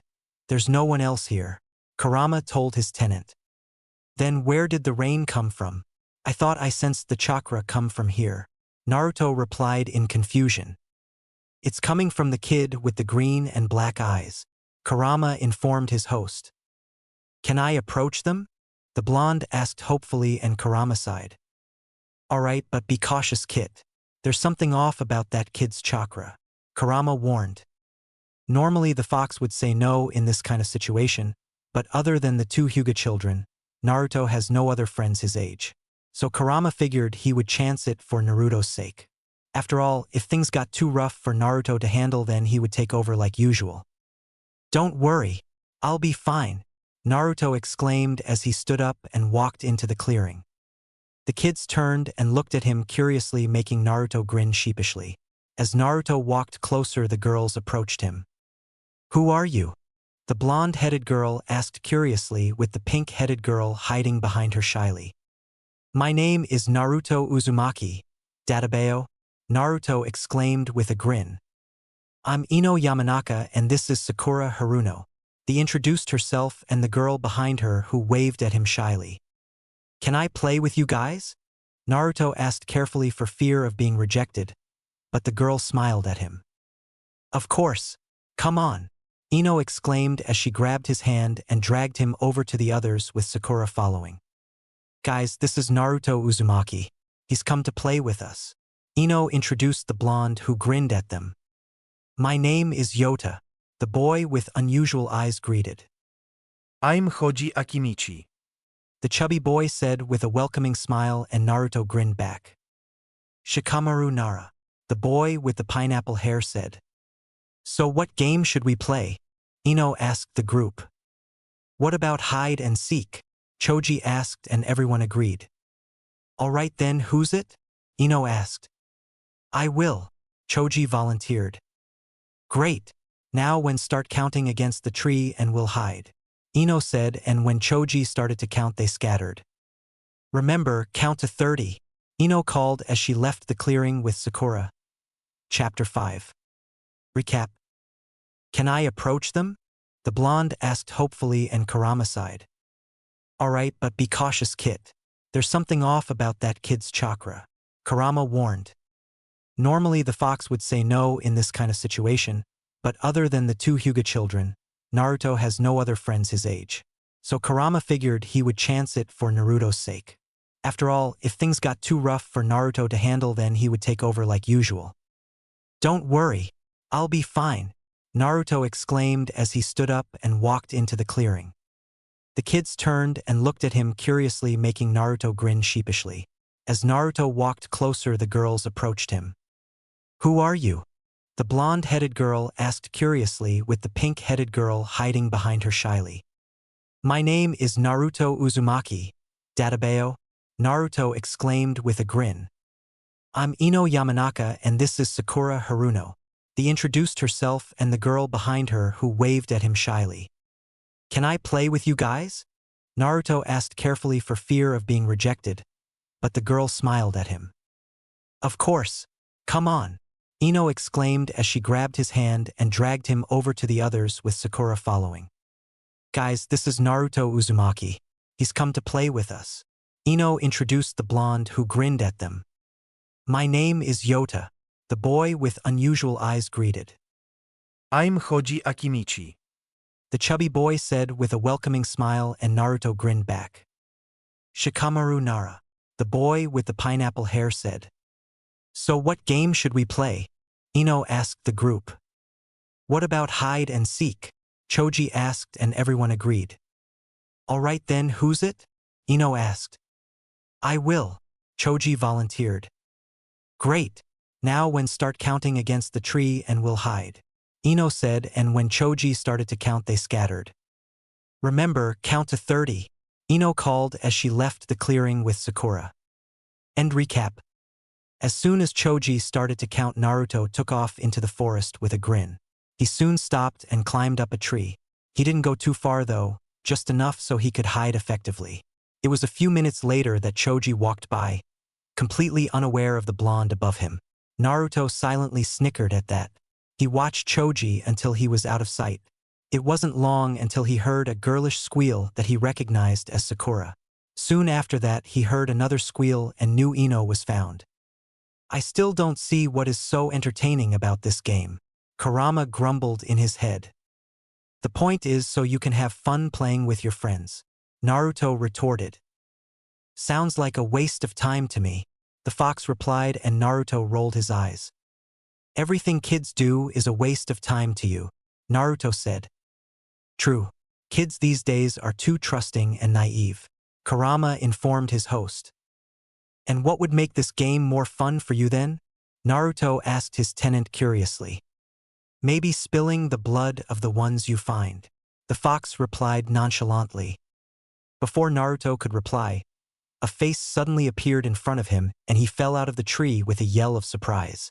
He looked back up at the tree and saw Yoda grinning down at him. Naruto, you win. Everyone was found, he said once he jumped down to the blonde. I won. Awesome, Naruto cheered with a grin. Great job, Naruto, Ino yelled as she and the other children approached them. Way to go, Naruto, Choji praised with a thumbs up. Naruto is amazing, Yoda exclaimed as he bounced around Naruto. Thanks, Naruto grinned. Naruto felt something wet at his shoulder and looked up with the others. White stuff was starting to fall from the sky, making them all confused. Snow? Shikamaru questioned. Kon. It's snowing, Kon. Kon. Yoda sang as he danced around them and they laughed happily. When the snow continued to fall and didn't seem to be letting up anytime soon, they decided to play in it. At this moment they were trying to make a snow fort. As Shikamaru continued to pat the top with his shovel, it started to cave in. It soon caved in on Ino, who glared at him before they all started laughing. After that, Ino and Sakura slid down a small hill in a box. They continued to play until the snow finally dispersed. After they went back to their tree fort and continued to play until the sun started going down. I have to go home now, guys, Ino said sadly as she stood up. Me too, Sakura said, standing up along with the others. Troublesome. Mom will kill me if I'm late, Shikamaru agreed. But what about Yoda? We can't just leave him here, Choji said with worry. I can stay here with him, Naruto announced and turned to him. Really? Ino asked happily and he nodded. But won't your parents get mad? Shikamaru asked. I don't have any parents, Naruto said. Then don't you stay with a guardian or at the orphanage? Sakura asked and Naruto shook his head. I live alone, Naruto told them. I'm sorry, she said. Don't worry, I don't mind. My parents died when I was born, so it's not like I was abandoned or anything, Naruto said and she smiled. So you'll stay here with Yoda? Ino asked and he nodded. All right, then we'll see you tomorrow, Shikamaru said, smiling. Right, Ino exclaimed. Bye-bye, Sakura, Shikamaru, Ino and Choji, Yoda said with a grin. Bye, Yoda. Bye, Naruto, they called as they left the clearing. Thank you, Naruto, Yoda said with a grin. No problem, Yoda. That's what friends are for, Naruto grinned back. Naruto then walked over to the edge of the treehouse and sat down with his feet hanging off the edge. He looked to his left and saw a sign that said, Weather for sale. He shrugged and pursed his lips together. A soft tune then started to leave his lips. Naruto, what is that? Yoda asked Naruto from behind. I was whistling, Naruto replied. Teach me, Yoda yelled excitedly. Okay, Naruto grinned and Yoda sat next to him. First you blow without pushing your lips together. Then you slowly pucker up. Then make wind sounds. Like, f, Naruto instructed. Okay. Yoda cheered and tried to do what Naruto said. No. Like this, Naruto said and started whistling again. The two then spent the next few hours whistling. By the time they were done, the sun was long gone and the moon was shining. Yoda still couldn't whistle, but he was close. Yoda, why don't we call it a day? We'll try again tomorrow, Naruto suggested as he stood up. A purple aura then surrounded Yoda and a white snake slithered from his coat. This went unnoticed by Naruto, but not Kurama. As quickly as it appeared, it vanished, confusing the mighty fox. I'm tired, Naruto. Let's sleep, Yoda said with a yawn as he too stood up. All right, Yota, Naruto said as he too yawned. The two then found a place to rest and lay down. Night, Naruto. Yoda yawned. Good night, Yoda, Naruto said as he got comfortable. Good night, Kurama. Naruto yawned to his tenant. Good night, Kit. Sleep well, Kurama mumbled tiredly. It didn't take long for sleep to consume Naruto. What was that? A white snake and that evil chakra. Could this be the work of Orochimaru? And those eyes seem vaguely familiar. I hope I'm mistaken and that this boy has nothing to do with that snake. For Naruto's sake. Kurama thought suspiciously before he curled up to sleep. The next morning Naruto woke up and looked to his right to see that Yoda was still asleep. He sighed and sat up. He looked out the window to see the sun was just starting to rise. What time is it, Kurama? Naruto mentally asked his tenant. The same time you always get up, Kurama mumbled sleepily. About 6 then. Naruto yawned and stood up. He then quietly climbed down the tree and looked around. He started walking in a random direction. As he continued to walk, he heard the sound of rushing water and grinned. He hurried over to the river he found and looked at it carefully. He saw a few drop-off spots and places where the current was stronger. He shrugged before stripping his clothes and slowly getting in. Hey Kurama, is this the same river from the Forest of Death? Naruto asked his tenant curiously. Probably, Kurama replied. Naruto then spent the next hour washing up. When he was done he climbed out and out on his clothes. He squeezed as much water as possible from his hair so it was back to being spiky. He then walked deeper into the woods. When he felt he was deep enough, he crouched low to the ground and pulled out 2 kunai in one hand and 4 shuriken in the other. He sat there and waited patiently. It didn't take long. Soon a rabbit wandered into the small clearing in front of him. Once the rabbit turned his back on him, he threw one of the kunai and it landed in front of it. Terrified, the small animal jumped backwards and ran towards his direction. He threw all 4 shuriken and each of its legs were hit, making it crash into the ground. Not wanting the poor animal to suffer, Naruto quickly threw his remaining kunai into its head for a quick death. He then walked over and pocketed his weapons before grabbing the rabbit. He then gathered sticks and stones for a fire. He put the stones in a circle and placed the sticks in the middle. He then picked up the rabbit and placed it on a boulder. He grabbed a kunai from his pouch and started to skin it. Once that was done, he cleaned off the blood and put it on a stick over the fire he lit. When Naruto was done, he picked up the cooked rabbit. He then placed it on the boulder and once again grabbed a kunai. He then proceeded to cut it into chunks. He pulled out a scroll and unsealed its contents. He grabbed the pot and poured some water in it before putting it on the fire. When the water started to boil, Naruto put the pieces of the rabbit in it and some cut-up vegetables. While it cooked, he resealed the other contents in the scroll. He got another scroll and unsealed 2 bowls with 2 cups. Once the stew was finished, he placed it on the boulder and out the fire. Naruto then made a clone to go get Yoda. While the clone was gone, Naruto put the contents of the pot into the 2 bowls while making another clone to find some water. As he waited for his clone and Yoda, he quickly ate and had another clone go clean it in the river. Naruto then stood and stretched. Kit, you should make some clones so they can work on your chakra control while you do some warm-ups, Kurama informed his host. Right, thanks Kurama, Naruto replied before making 150 clones. You 50 work on the tree walking exercise, Naruto said before turning to the next group. You 50 work on water walking. 25 of you continue learning seals, while the other 25 work on the leaf cutting exercise. Yes, boss, the clones shouted before doing what they were told. Naruto then dropped to the ground and started doing push-ups. As he continued, he was unaware of the person who entered the clearing. What are you doing? Naruto jolted up in shock at the voice, getting into a fighting stance. Whoa, hold on. I didn't mean to startle you.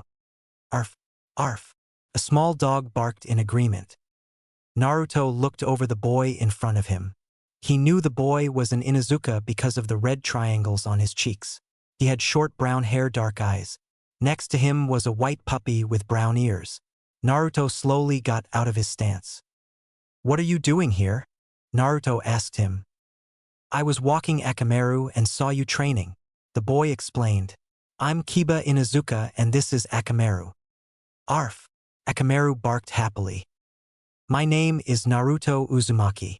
Naruto introduced. So what are you doing out here? Kiba asked curiously. I was warming up while waiting for my friend to get here. Naruto answered. Cool. Can I join? Kiba asked with a grin and Naruto shrugged. Sure. Naruto replied with an equal grin. Naruto was about to continue his push-ups when a purple lightning bolt shot through the clearing and almost hit them, but missed and hit the stew Naruto made. Reacting quickly, Naruto pushed Kiba out of the way of another bolt before throwing some shuriken in the direction of the attack. He heard a thump and then crying. Panicking, Naruto ran towards the noise with Kiba and Akamaru right behind him. It was then that it started to rain, hard. When they got to the tree, they saw Yoda, pinned to the tree by Naruto's shuriken. It was then that Naruto's clone came into view. Yoda, I'm so sorry. I didn't know it was you, Naruto exclaimed as he and his clone started unpinning him. What happened? A voice called in panic. They turned to see 4 children their age run towards them. It was Shikamaru, Choji, Ino, and Sakura. By the time they reached Naruto, Yoda, and Kiba, the rain had already stopped and Yoda was grinning. I don't know. I was talking to Kiba in the clearing when we were attacked. Not seeing who it was, I threw some shuriken and accidentally pinned Yoda to a tree. Naruto explained before turning to his clone. Why did he attack us? I don't know. We were messing around when he suddenly spotted the puppy and got angry. He then started shooting lightning, trying to hit him. The clone answered. I don't like dogs, Yoda said. Once Yoda got used to Akamaru, the others decided to let him and Kiba play with them. They were currently playing a different version of hide and seek. In this version, someone has to kick a can that is in a circle. Then the person who's it has to run over to it and count while the others hide. When you are found, then the round is over and you're it. Right now Kiba was it and Shikamaru had to kick the can. When Shikamaru kicked it into the bushes and Kiba ran after it, the others ran to find a place to hide.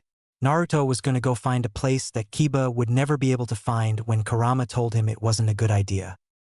Kit, remember that these kids don't receive the same training as you do. Don't make it impossible for them. Kurama reminded his host, who whined in response, but didn't argue. Naruto then ran into the forest a little ways and hid inside a bush that covered him completely. It didn't take long for Kiba to quit counting and start searching. He held his breath when Kiba walked into his line of sight and sat completely still. After a moment, Kiba ran away from him to the treehouse. Naruto slowly let out his breath with a grin. Good job, Kit, you're getting better at this. Kurama praised the blonde, who beamed. Thanks, N.I.S.N. A few more years and I'll be able to hide from the old man and all the ANBU as well, Naruto declared. That you will, but we need to take baby steps first, Kit. Before you're even remotely close to being that stealthy, you need to be able to sneak around the clan compounds, Kurama said. I know. Naruto sighed and Kurama snickered. Naruto was then broken from his talk with his tenant by Kiba shouting that Ino was found. Naruto crawled out of the bush and stood up. He then grinned and ran towards the clearing. When he arrived, it was to see everyone else there except for Yoda. Where's Yota? Naruto asked. I don't know. I haven't seen him since the game started, Ino answered with a frown. Hey, look over there, Shikamaru suddenly exclaimed, and everyone turned to the direction he was pointing to. They saw a rain falling in a single area. Everyone knew it was Yoda, and because it was rain, they knew he was sad. Concerned for their new friend, all 6 children ran off in the direction of the rain. It didn't take long for them to reach the source. When they got there, it was to the sight of Yoda in a net with ANBU surrounding him. Let him go, Naruto yelled in rage. He then ran forwards but was knocked down before he took more than 5 steps. He looked up to see an ANBU with a bird's mask on. Naruto knew this wasn't the same bird ANBU who helped him out in the past though. This ANBU had light brown spiky hair, not the short black hair he was used to. This wasn't going to end well, but the question was, for which side? Chapter 6. Recap. Once Yoda got used to Akamaru, the others decided to let him and Kiba play with them. They were currently playing a different version of hide and seek. In this version, someone has to kick a can that is in a circle. Then the person who's it has to run over to it and count while the others hide. When you are found, then the round is over and you're it. Right now Kiba was it and Shikamaru had to kick the can. When Shikamaru kicked it into the bushes and Kiba ran after it, the others ran to find a place to hide. Naruto was going to go find a place that Kiba would never be able to find when Kurama told him it wasn't a good idea. Kit, remember that these kids don't receive the same training as you do. Don't make it impossible for them. Kurama reminded his host, who whined in response, but didn't argue. Naruto then ran into the forest a little ways and hid inside a bush that covered him completely. It didn't take long for Kiba to quit counting and start searching. He held his breath when Kiba walked into his line of sight and sat completely still. After a moment, Kiba ran away from him to the treehouse. Naruto slowly let out his breath with a grin. Good job, Kit, you're getting better at this. Kurama praised the blonde, who beamed. Thanks, N.I.S.N. A few more years and I'll be able to hide from the old man and all the ANBU as well, Naruto declared. That you will, but we need to take baby steps first, Kit. Before you're even remotely close to being that stealthy, you need to be able to sneak around the clan compounds, Kurama said. I know. Naruto sighed and Kurama snickered. Naruto was then broken from his talk with his tenant by Kiba shouting that Ino was found. Naruto crawled out of the bush and stood up. He then grinned and ran towards the clearing. When he arrived, it was to see everyone else there except for Yoda. Where's Yota? Naruto asked. I don't know. I haven't seen him since the game started. Ino answered with a frown. Hey, look over there. Shikamaru suddenly exclaimed and everyone turned to the direction he was pointing to.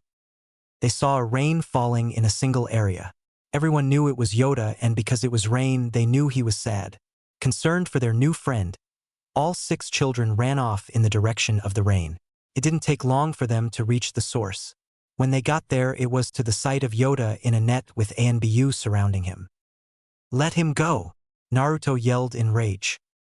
He then ran forwards but was knocked down before he took more than 5 steps. He looked up to see an ANBU with a bird mask on. Naruto knew this wasn't the same bird ANBU who helped him out in the past though. This ANBU had light brown spiky hair, not the short black hair he was used to. This wasn't going to end well, but the question was, for which side? End recap. What happened to the other bird ANBU?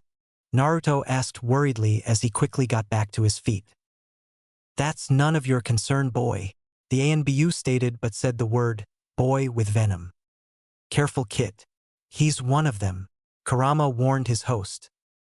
I know, Nai-san, but I can't just stand here and let them take Yoda, Naruto replied. Give Yoda back. He's done nothing wrong, Naruto yelled at the ANBU. Shut your mouth, demon, or else I'll shut it for you, the bird ANBU growled. I'd like to see you try, Naruto said and jumped onto the ANBU.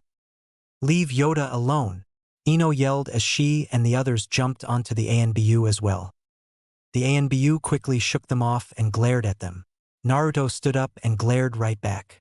He then charged the ANBU again, who started to wave hand signs. Before the ANBU could finish though, Naruto was knocked to the ground and the ANBU's hands were grabbed. Naruto looked up to see another ANBU with an owl mask and a white cloak on. Bird, you know we're not allowed to harm civilians, the ANBU stated.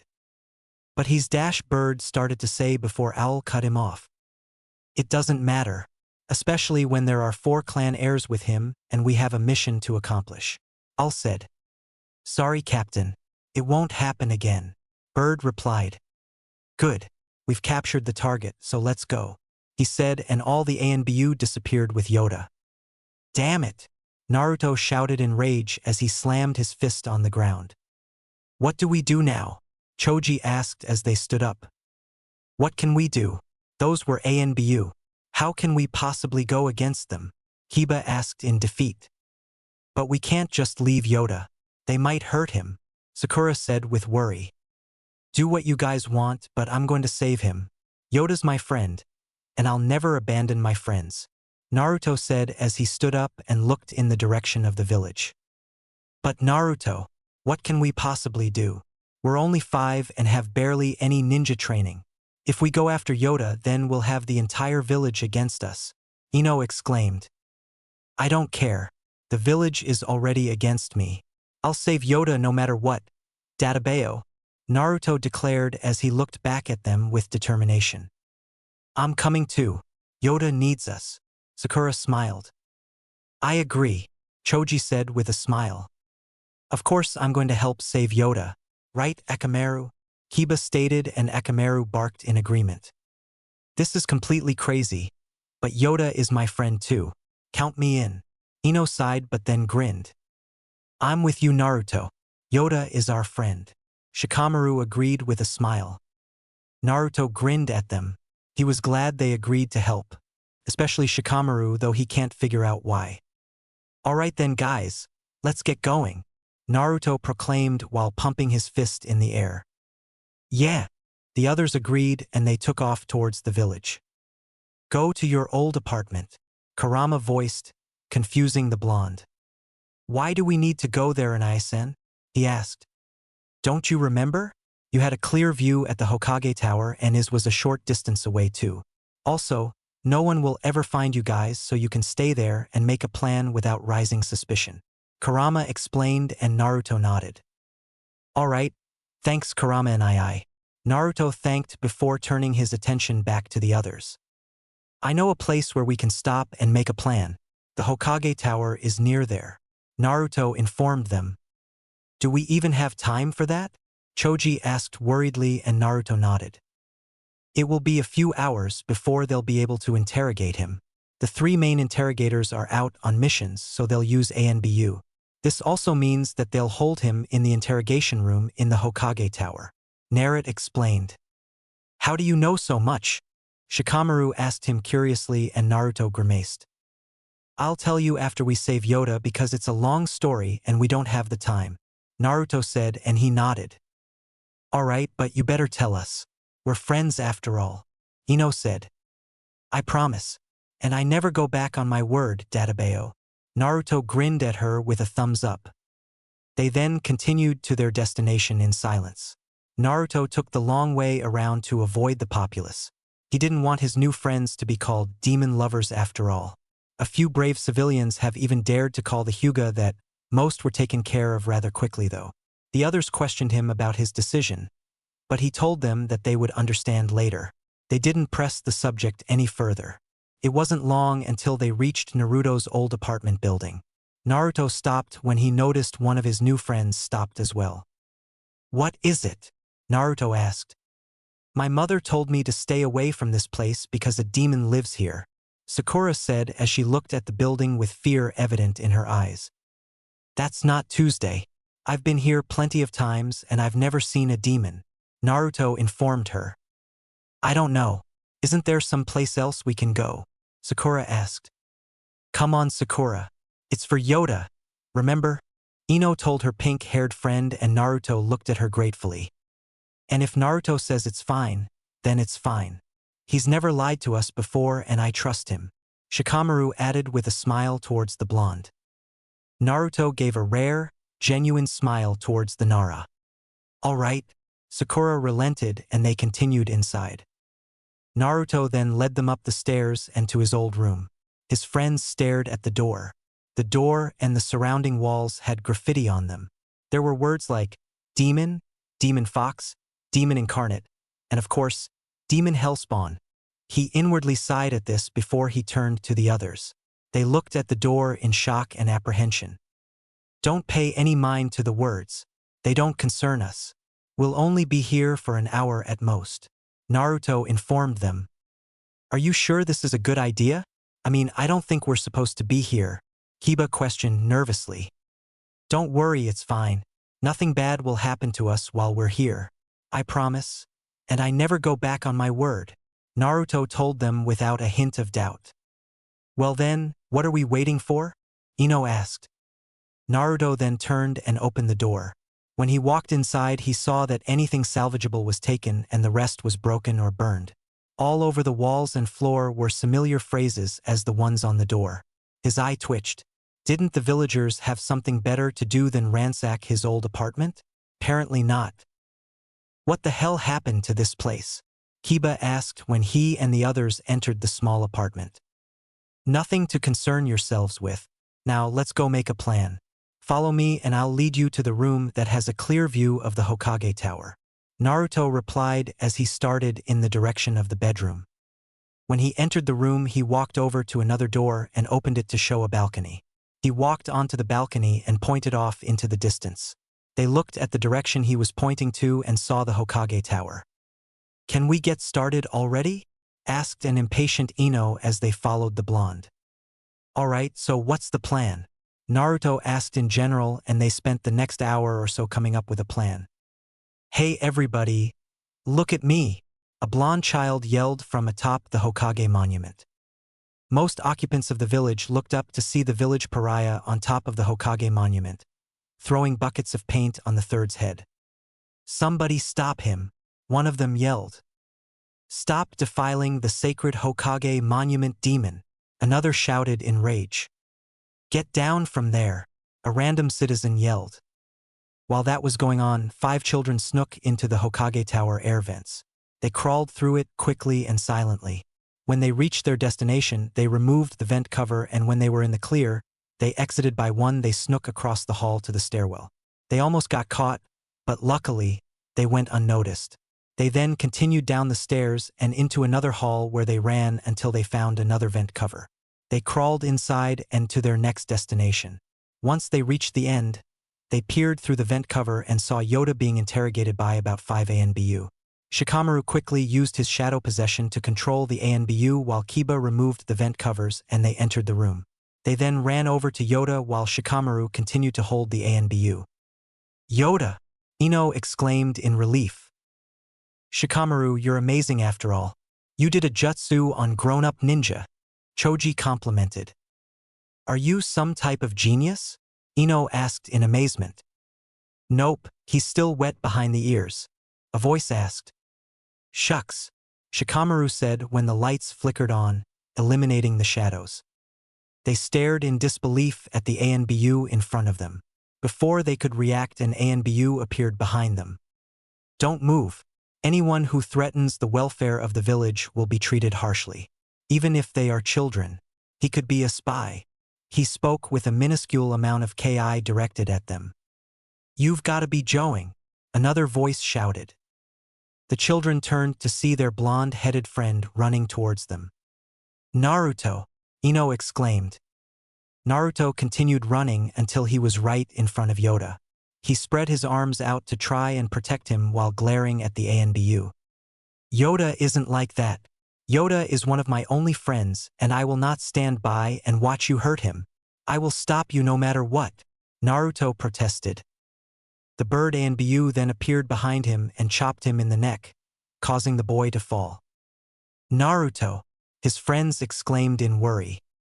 "No one cares about what you have to say, demon, so shut your mouth," the ANBU growled. "How dare that meat sack of a human touch my kit? I'll kill him. I'll rip his intestines from his gut and then strangle him with it. I'll eat him and dash." "Kurama!" Naruto yelled at his tenant, and when he got the fox's attention he continued. "It's fine. It didn't hurt that bad." Naruto then tried to stand, but winced in pain. "I don't care if it fucking hurt or not. It's obvious it hurts if you can't even stand up. He harmed you and that is unforgivable," Kurama raged. "Please calm down," Naruto begged, and before the fox could respond, Yoda started to speak. "Yeah, he's my friend," Yoda yelled as purple lightning struck the ANBU. Shikamaru then ran over to Naruto and helped him up while the others helped Yoda. "Are you all right, Naruto?" Shikamaru asked, and Naruto nodded. "Yeah, I'm fine," Naruto replied with a small smile. "Shikamaru, Naruto, come on," Ino yelled from behind them. Shikamaru gave Naruto a smile before running after the others. Naruto stood back a moment with pink-tinted cheeks before grinning and running after them. In his cage, Kurama smirked at what he saw. "Kushina, Minato, it looks like you won't be getting any grandchildren. Unless the boy adopts, of course." After an hour or two of running, they came to the edge of the village. Back where they first found Yoda, they were currently standing in front of the fast-moving river. "What do we do now, guys?" Sakura questioned as she looked at the river in fear. This river is deep, Shikamaru grimaced.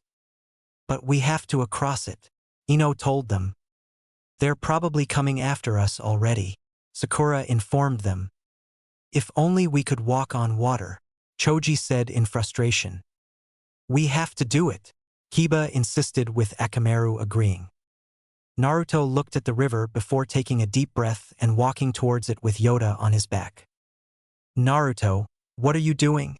Kiba exclaimed. Without turning around, Naruto answered. I'm taking Yoda across the river. He needs to go somewhere where he can be free, he stated. Kid, you've never swam with anything on your back. You might be able to swim through this river, but not with anything with you, Kurama exclaimed. I know that, Kurama, but I have to get Yoda out of here, no matter what, Naruto replied with determination clear in his eyes. Once Naruto stepped into the river, he felt Yoda being lifted from his back. He turned to see Shikamaru and Choji helping him carry Yoda while the other three walked behind them to give support. He grinned at them and they grinned back. They then started to carry Yoda into the river. Everything was going good until Naruto, Shikamaru, and Choji hit the drop-off. They immediately went under and the current swept them away. Naruto quickly regained his bearings and swam to the surface. After gasping for breath, he lockeyed for the others. He saw Yoda heading for Shikamaru and Choji. Naruto took off towards them as well. Yoda then threw the two onto shore using a tidal wave. Yoda then started to sink, so Naruto forced himself to speed up. He dived into the water and grabbed onto him.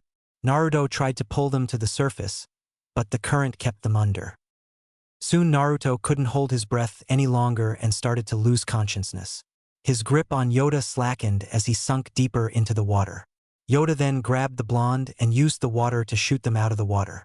Once they reached shore, Naruto coughed up water. Naruto! Yoda! Naruto looked up to see their friends running at them. Naruto, are you alright? Ino asked once they reached him. Of course. Naruto forced a grin. Yoda, thank you. Naruto turned and saw Yoda laying on the ground. Fearing the worst, Naruto quickly rushed over to him along with the others. Yoda! Naruto yelled in panic. Thank goodness, everyone. It's okay now, Yoda said quietly.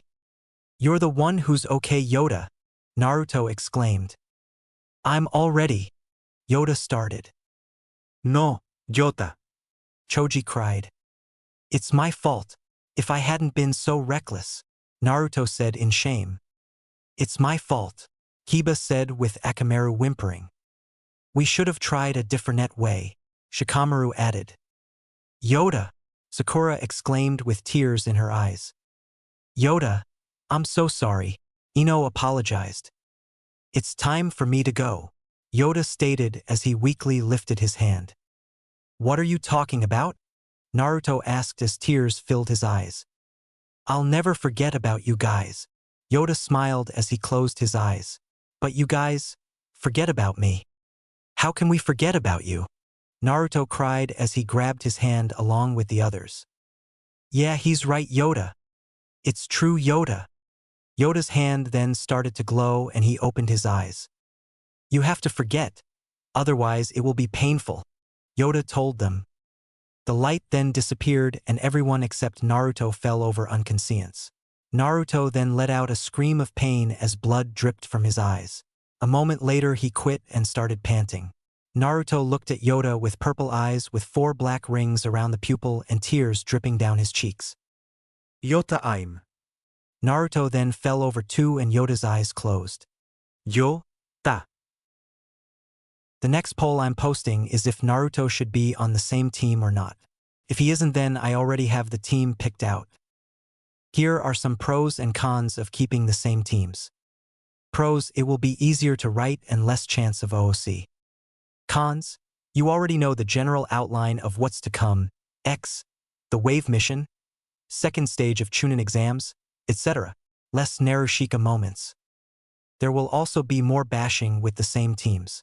I didn't put this under the pros or cons because it depends on the person if more bashing is good or bad. Just know that with more bashing the story might go a bit bland. I'll try to make sure this won't happen, but no promises. And either way Sasuke will still become evil and powerful. This is because I'll need a challenge for Naruto later on. Naruto will almost be godlike when he graduates, so most of the Akatsuki and Orochimaru won't stand a chance. So it was either use Sasuke or an OC, or have Naruto wipe the floor with everyone and make the story bland. I hope you agree with my choice now that I explained my reasoning behind evil, powerful Sasuke. Chapter 7. Recap. Of course. Naruto forced a grin. Yoda, thank you. Naruto turned and saw Yoda laying on the ground. Fearing the worst, Naruto quickly rushed over to him along with the others. Yoda! Naruto yelled in panic. Thank goodness, everyone. It's okay now, Yoda said quietly. You're the one who's okay, Yoda, Naruto exclaimed. I'm all ready, Yoda started. No, Yota. Choji cried. It's my fault. If I hadn't been so reckless, Naruto said in shame. It's my fault, Kiba said with Akamaru whimpering. We should have tried a different way, Shikamaru added. Yoda, Sakura exclaimed with tears in her eyes. Yoda, I'm so sorry, Ino apologized. It's time for me to go, Yoda stated as he weakly lifted his hand. What are you talking about? Naruto asked as tears filled his eyes. I'll never forget about you guys. Yoda smiled as he closed his eyes. But you guys, forget about me. How can we forget about you? Naruto cried as he grabbed his hand along with the others. Yeah, he's right, Yoda. It's true, Yoda. Yoda's hand then started to glow and he opened his eyes. You have to forget. Otherwise it will be painful, Yoda told them. The light then disappeared and everyone except Naruto fell over, unconscious. Naruto then let out a scream of pain as blood dripped from his eyes. A moment later he quit and started panting. Naruto looked at Yoda with purple eyes with 4 black rings around the pupil and tears dripping down his cheeks. Yota, I'm. Naruto then fell over too and Yoda's eyes closed. Yota. End recap. Naruto woke up with a start. He looked around and found himself in his mindscape. He shakily stood up and walked towards the cage at the end.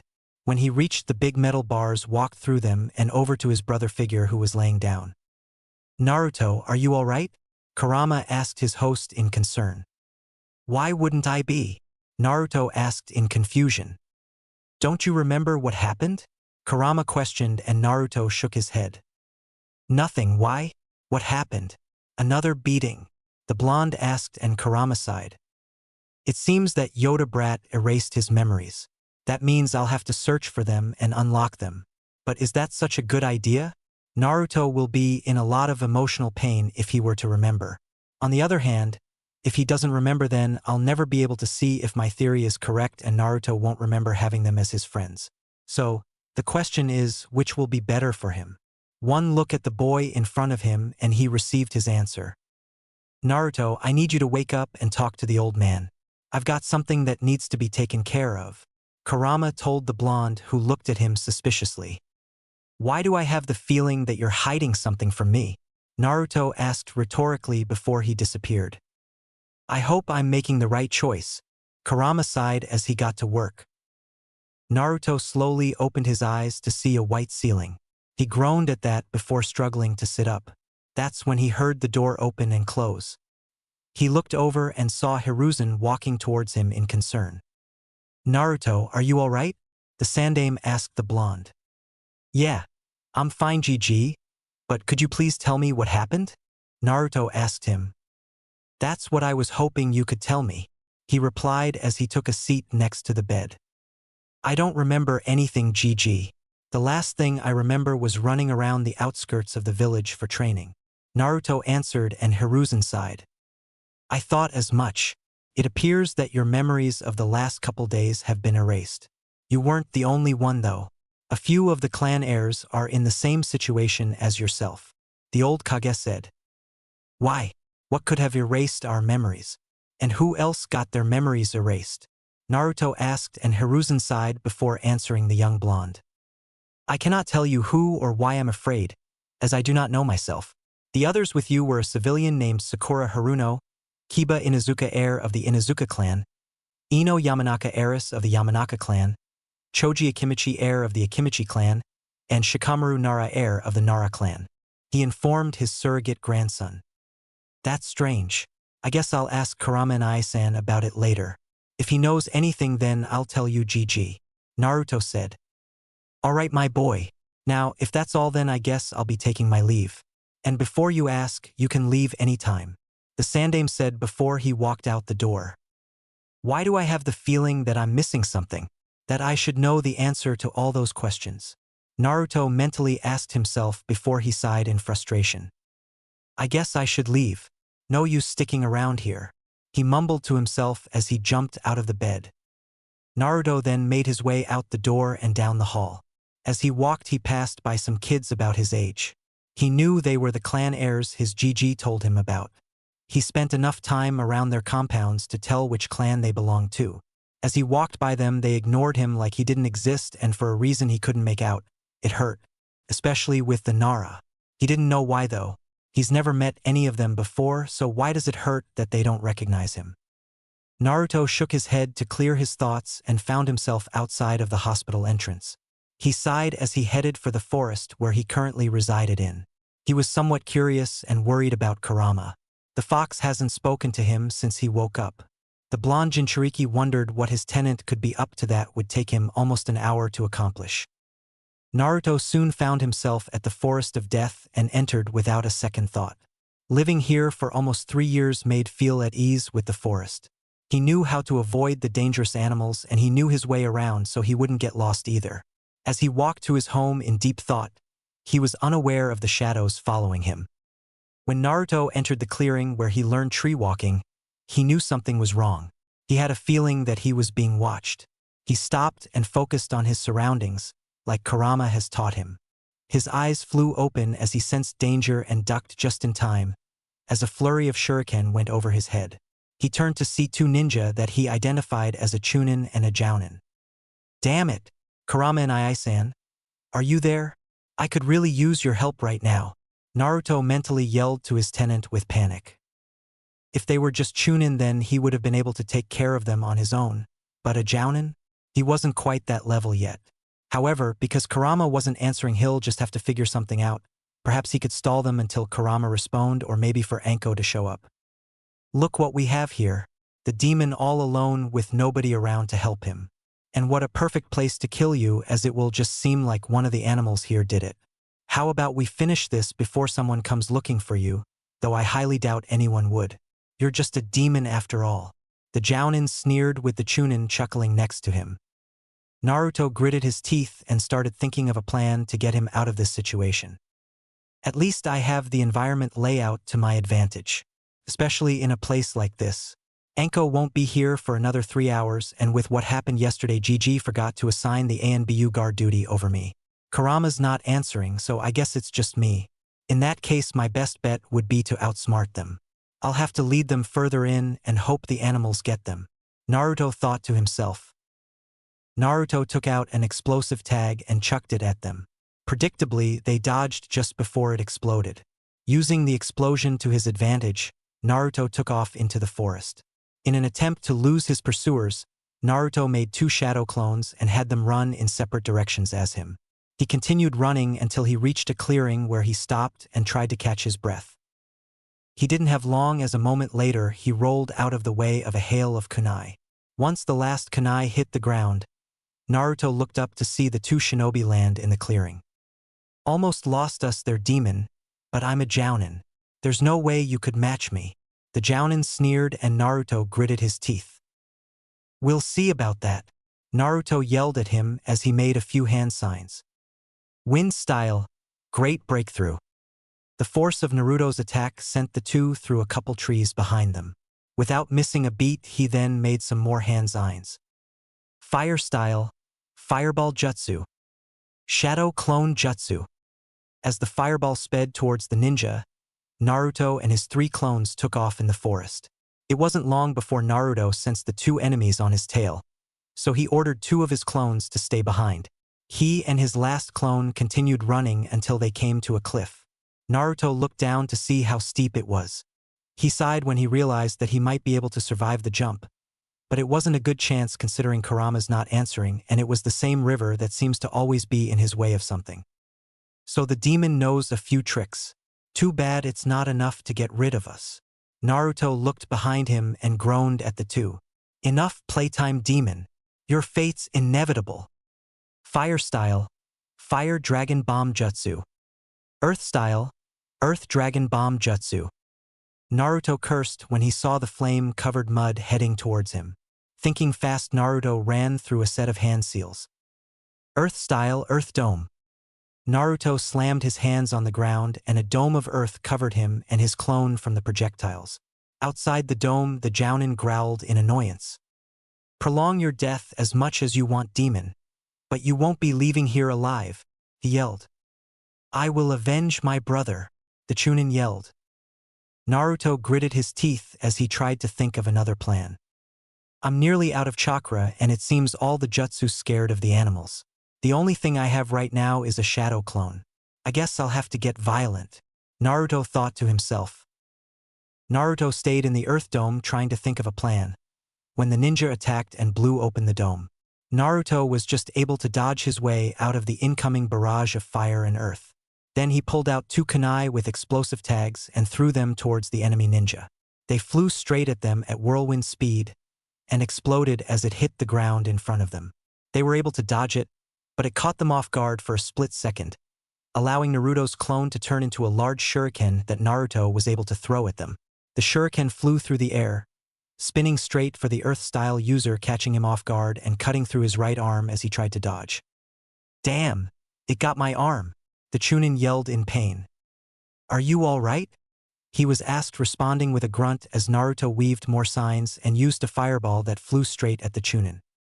The Chunin, still off guard, jumped as quickly as he could, but it still caught his left leg, burning it bad. Naruto gave him no time to rest, running straight for them as he summoned a clone right behind him. While the Jounin was distracted from the sudden skill that Naruto was demonstrating, Naruto and his clone began attacking the Chunin up close. The Chunin blocked the first punch from Naruto, but then Naruto ducked and his clone jumped off his back and came down with his right fist, punching the Chunin, making him stumble. Then Naruto pulled out 3 explosive tags and placed them on the Chunin's chest and jumped back in time for them to explode, killing him. What the hell just happened? The other one screamed. Naruto, again, giving him no time to recover, pulled out another kunai that had a string hanging from it, and attached to that was a small ball. He threw it at the Jounin, but he regained his composure and blocked it with a kunai he pulled out at the right moment. You think a trick like that will wadash? He stopped as the ball exploded and out came a gas that made him start coughing. Then Naruto pulled out a shuriken that had paper tips that he lit on fire and threw into the gas, causing an explosion and burning the Jounin very bad and leaving him screaming in pain as he ran around burning to death. It was a terrible way to die, but Naruto only did what he had to do to survive. He was trained by Kurama after all. After the fire died down, Naruto sighed in relief. It was then that chakra exhaustion got to him and he collapsed. Before he went unconscious, his mind was suddenly flooded with memories he didn't know he had. He then screamed when the memories ended, realizing why he didn't remember in the first place. Kid, are you all right?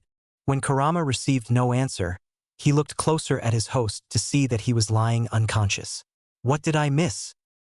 Naruto woke up to see that he was once again in the hospital. I swear, this is my home away from home, he grumbled to himself.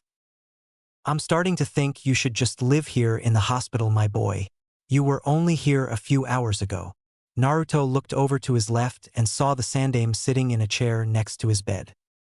It's not my fault.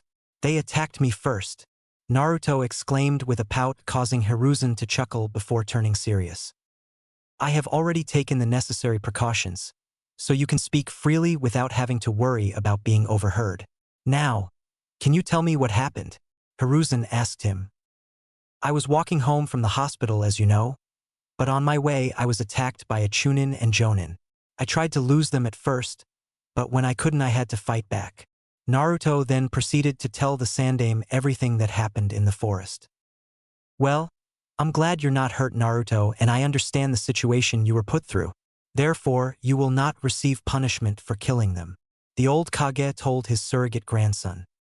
Thanks, GG. Naruto exclaimed. Well, I have to be on my way now. And before you ask, you may leave at any time. All you suffered from was minor chakra exhaustion. Hiruzen informed the blonde before he got up and left the room. So what were you doing, Kurama? Naruto asked his tenant once they were alone. If you haven't realized it, I was unlocking your memories of that Yoda brat. It seems he erased your memories of ever meeting him. That also means the other humans you became friends with don't remember you. Sorry, Kit. Kurama explained. Thanks, Kurama. I would rather have the memories of letting Yoda die than not remembering him at all. Naruto told his tenant as a few tears fell from his eyes. Kit, there's another thing you should know.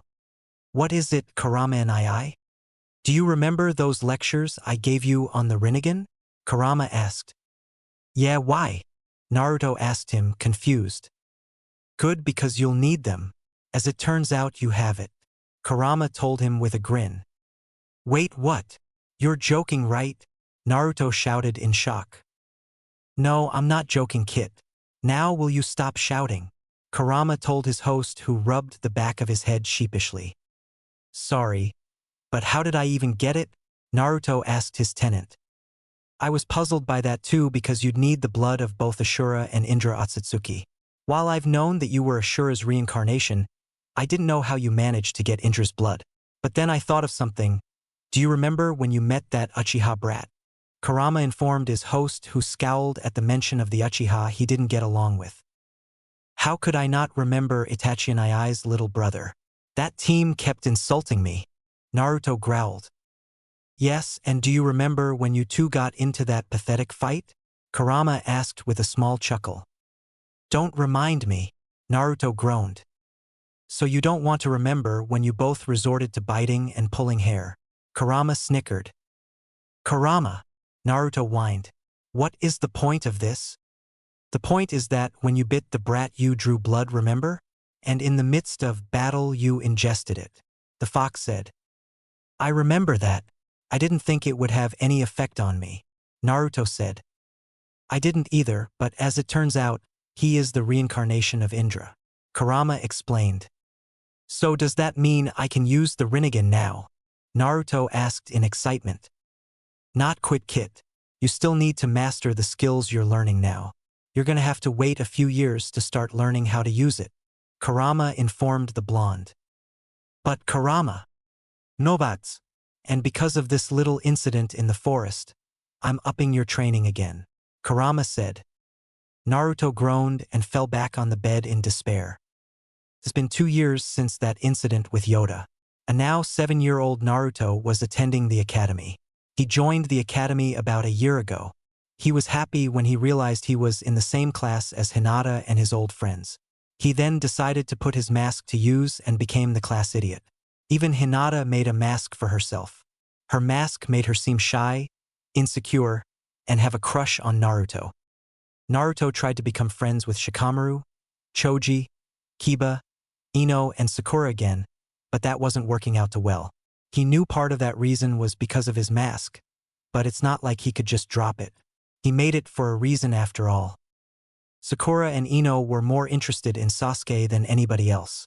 Plus, Sakura was influenced by her mother to hate him, so she resorts to hitting him whenever he tries to talk to her. He was actually getting somewhere with the other three. Kiba was also a hard one, but that was because he and his mask were so similar. Shikamaru and Choji were also a little difficult, and again, that's because of his mask. His mask is too loud for Shikamaru, and Choji always sticks with him. He couldn't even talk to Hinata because of their masks. His loud mask and her shy mask don't really suit each other. His attracts too much attention, so she ends up fainting for her mask's reputation. She also faints because of her fake crush on him. Eventually, Naruto just gave up and decided to try again when he dropped his mask.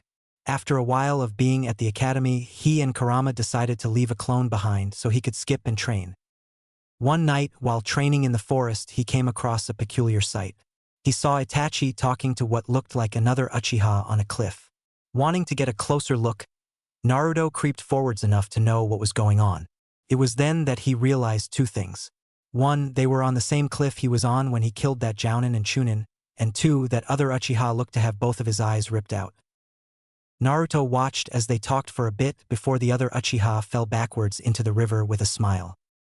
"Sure sway," Itachi yelled as he reached out to grab his hand, but missed. Naruto then decided to leave as he realized he shouldn't be here, but when he turned to leave he was stopped. "I know you are there, so come on out," he heard Itachi say. "Do it, kid. You're caught and there's no way of escaping without possibly hurting him or yourself," Kurama told his host, who sighed.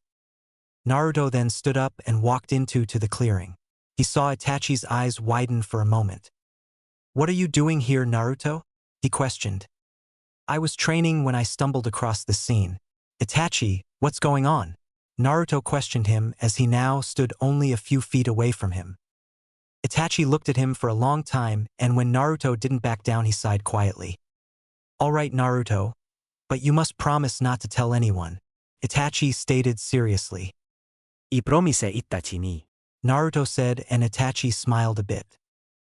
"You may want to sit down for this because it will take a while," he said, and the blonde took his advice and sat on the ground. Itachi then went on to explain about the coup d'etat and his mission.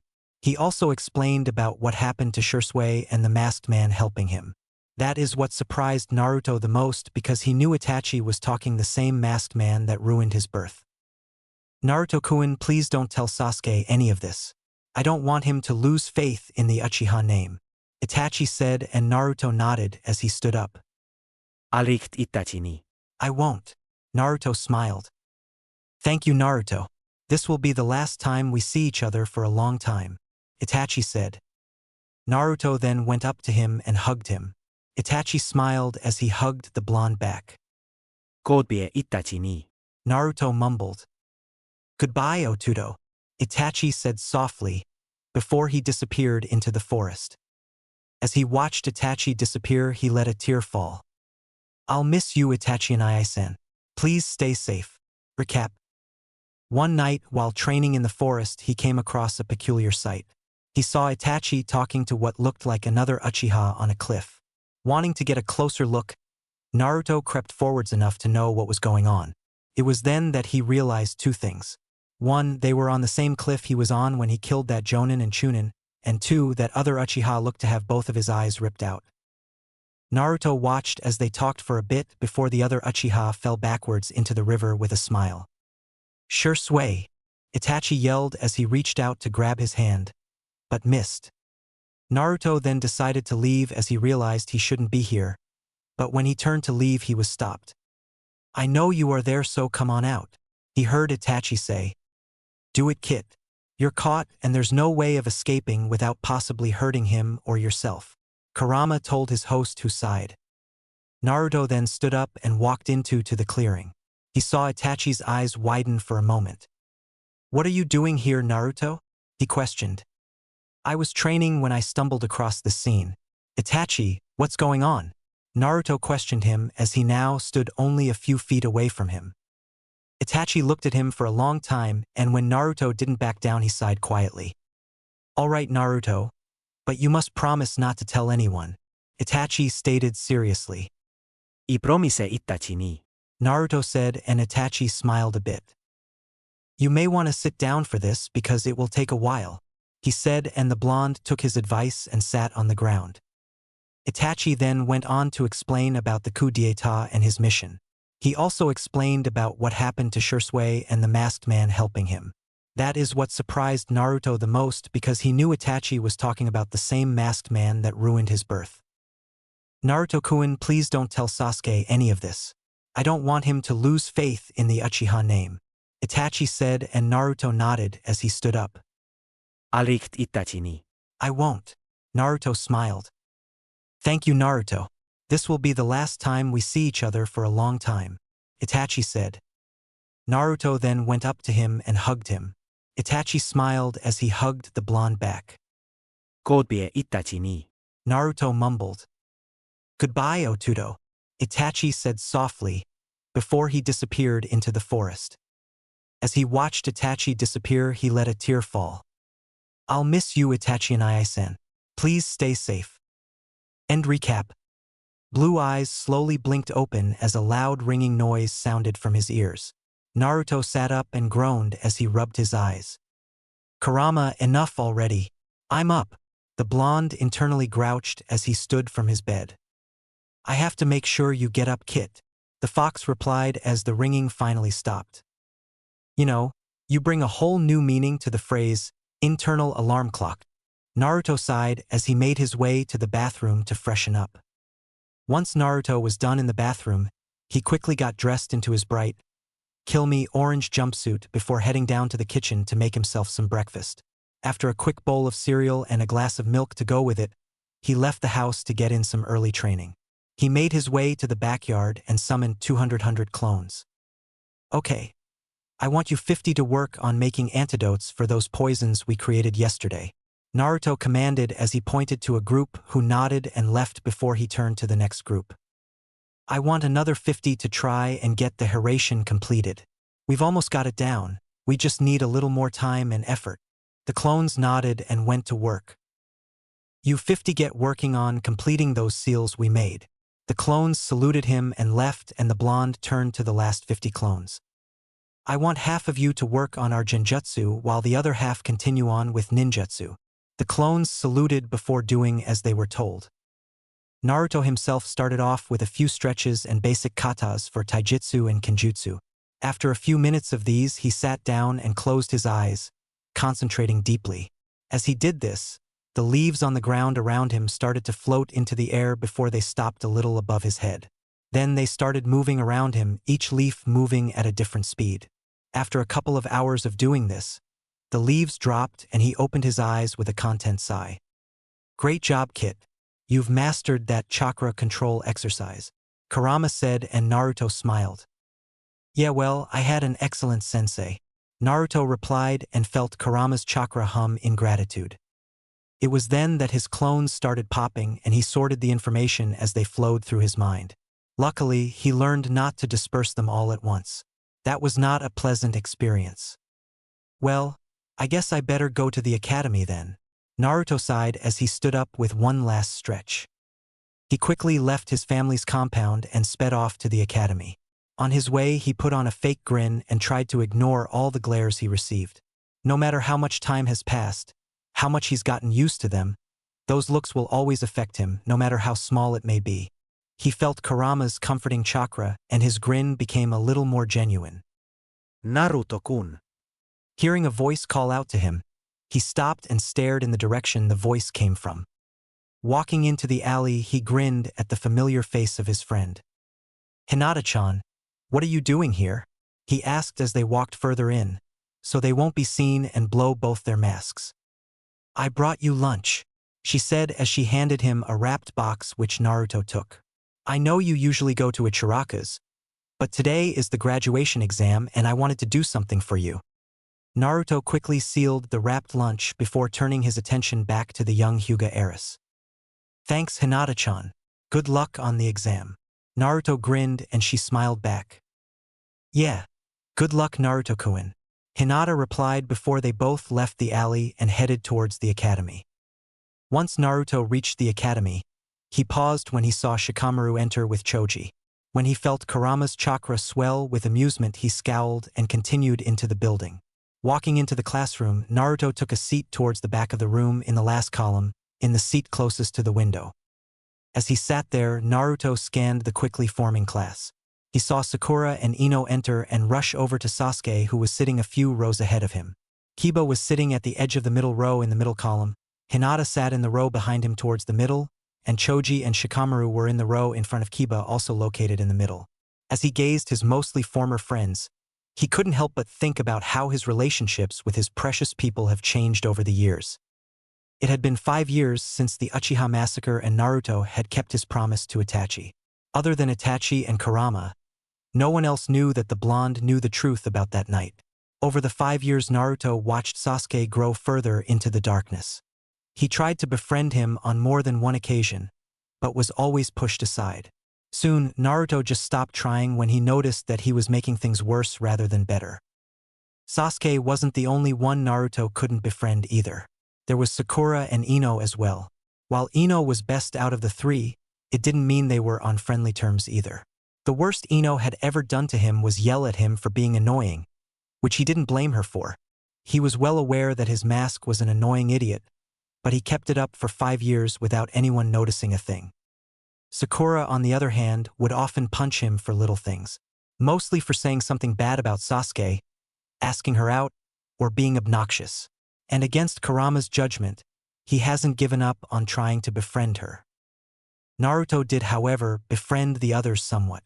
While his mask clashed with some of their personalities, there were times when it came in handy. Naruto would often skip class with Kiba or sleep during it with both Kiba and Shikamaru, thus earning them detention. Choji would also get detention for eating during class, so Naruto was able to hang out with him also. They never did much, but Naruto was still happy because he knew he got lucky and that there was always the chance that he wouldn't have been able to form a friendship with them like before. Other than his classmates, his other relationships have been going good as well. Of course, his and Kurama's bond grew, and Naruto still looked up to him as an older brother. In fact, there are times that Naruto views him more as a father than a brother, but still refers to him as an Ai-san. His friendship with Hinata and Neji grew as well, along with Hinata's little sister Hanabi, who looked up to him as an older brother. Naruto viewed Hinata as a sister and she felt the same about him. Neji, however, was his best friend. They often trained together or even just hung out. Hinata was always worrying over him, making sure he was healthy and that he was eating right. His relationship with Kakashi had also gotten along better than when they first met. At first Naruto was a bit wary of him, but he soon warmed up to the silver-haired man. They soon developed a sibling-like relationship. Kakashi even offered him one of his books, but Naruto turned it down, despite his curiosity.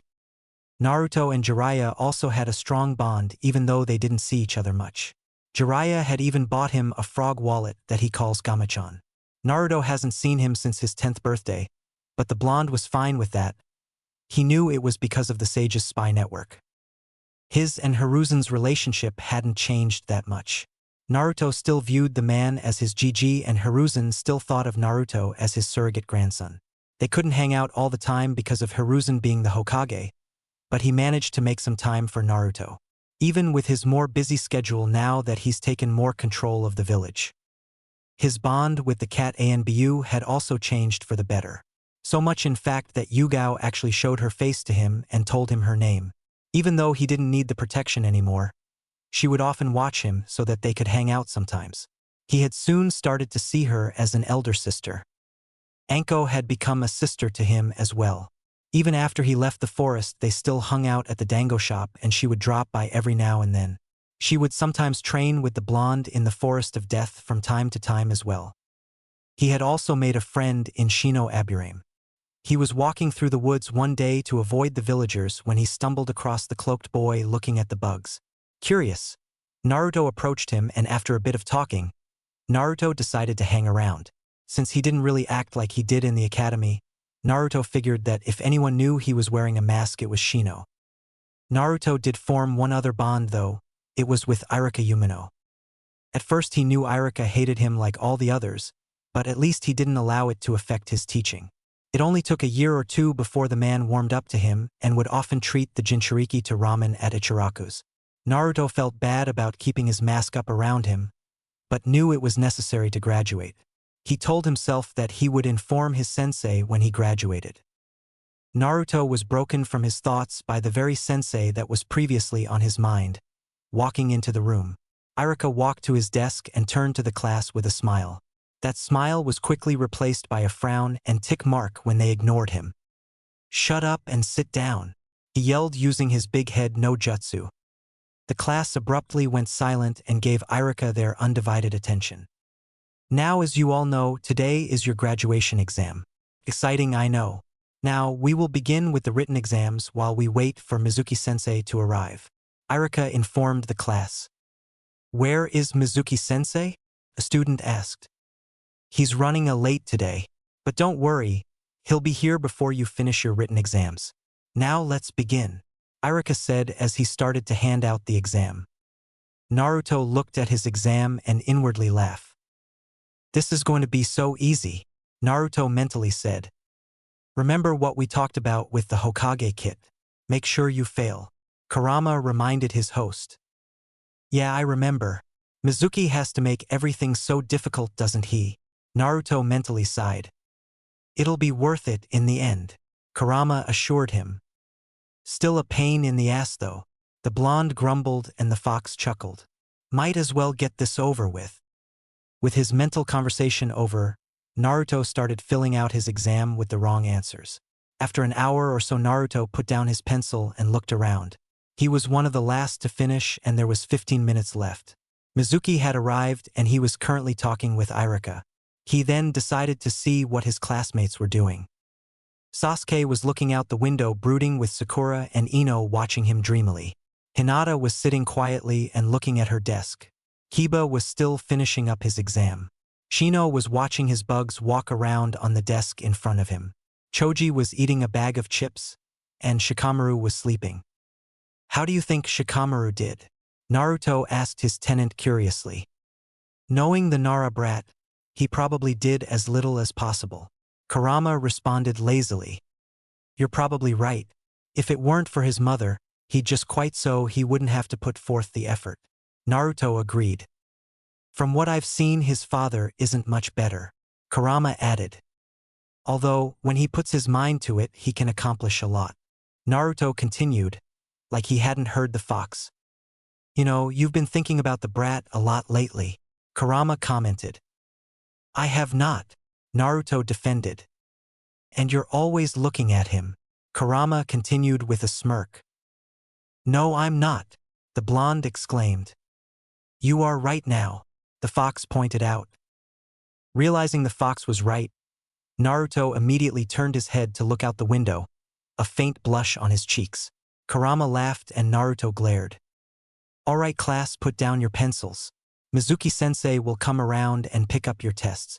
After that, we'll start the kunai and shuriken throwing part of the exam, Irika announced, and those who weren't done put down their pencils.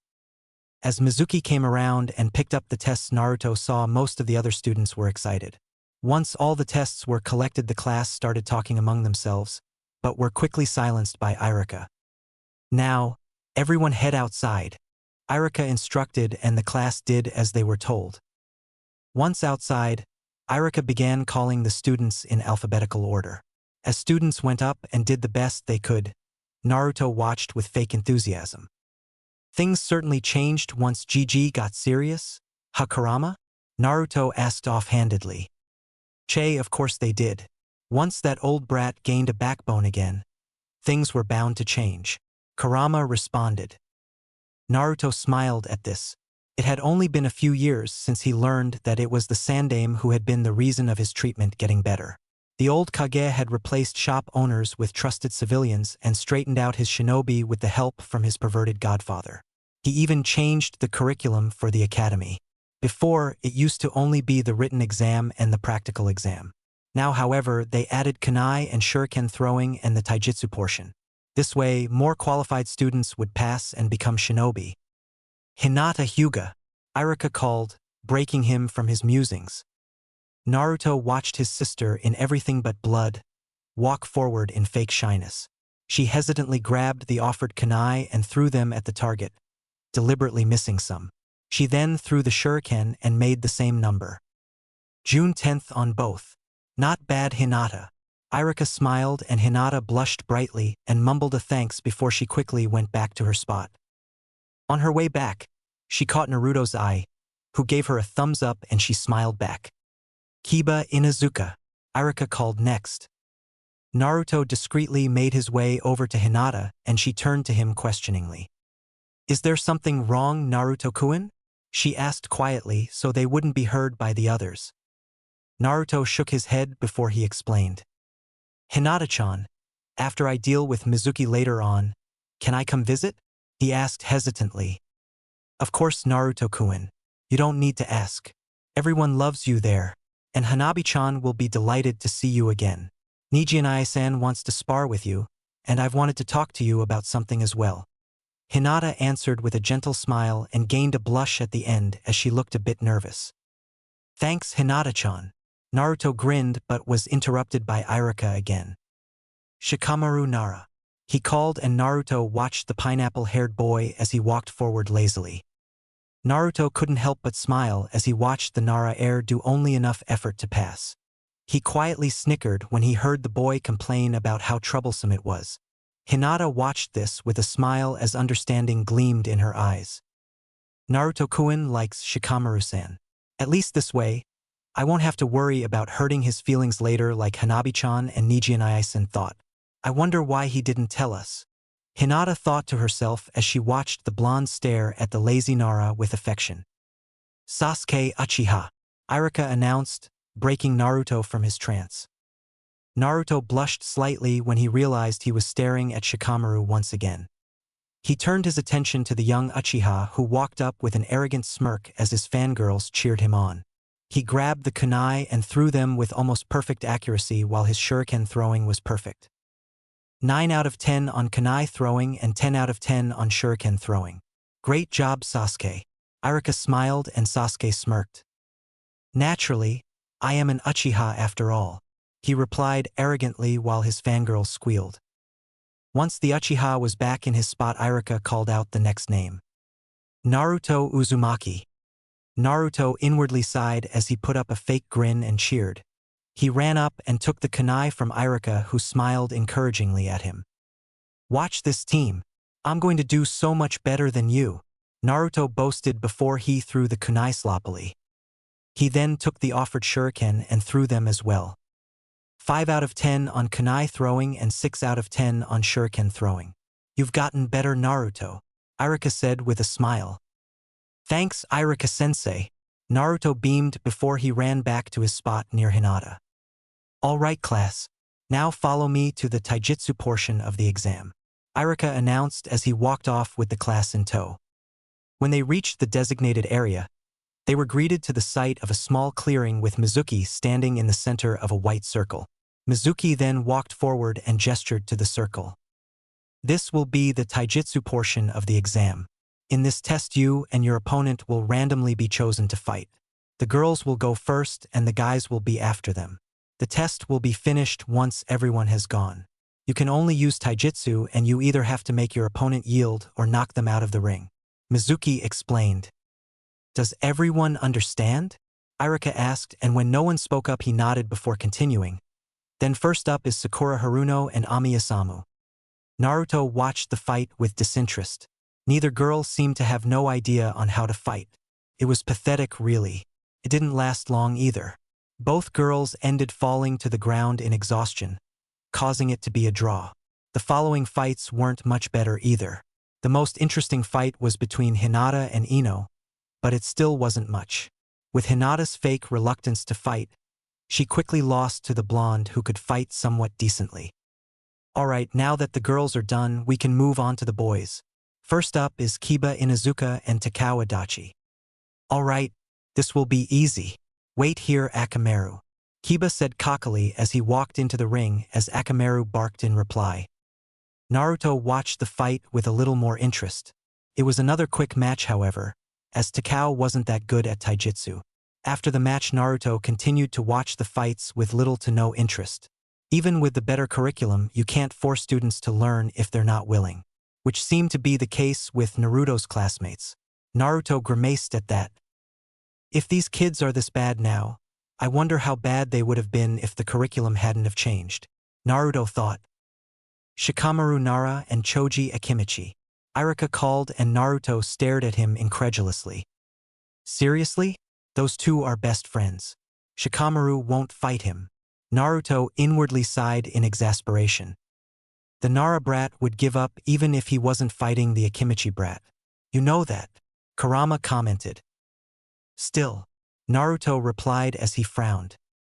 The blonde-haired Jinchuriki and his tenant were proven right, as when the match started, Shikamaru immediately gave up.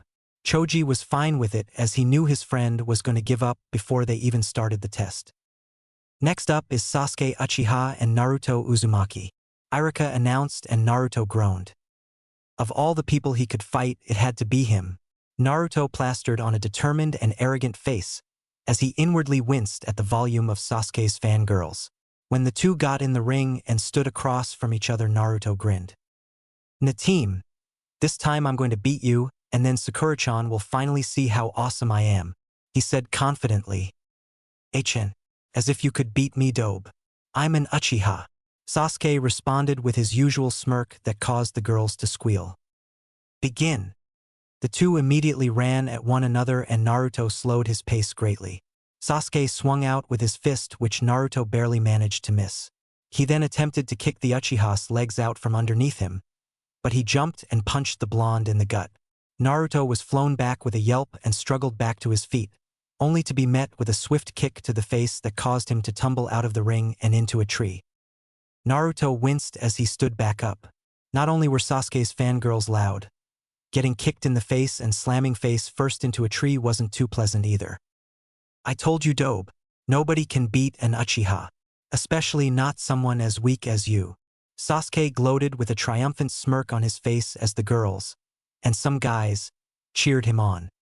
"Shut up, team. I'll get you next time, and then I'll become Hokage, Databeo." Naruto yelled angrily with determination shining bright in his eyes. "Achen," was the blonde Jinchuriki's response as the raven went back to the crowd. Naruto soon followed, grumbled and cursing under his breath. "All right, class. Now it's time to go back inside and we'll do the practical exam." Irika instructed and the class followed the Chunins inside. As they were walking inside, Naruto was pulled to the back by Hinata. Naruto shot her questioning look. "Are you okay, Naruto-kun?" she asked him worriedly. "Of course, I'm fine," Naruto replied with a grin. "Are you sure? I mean, he kicked you pretty hard, and hitting that tree was certainly not good for your health." Hinata continued.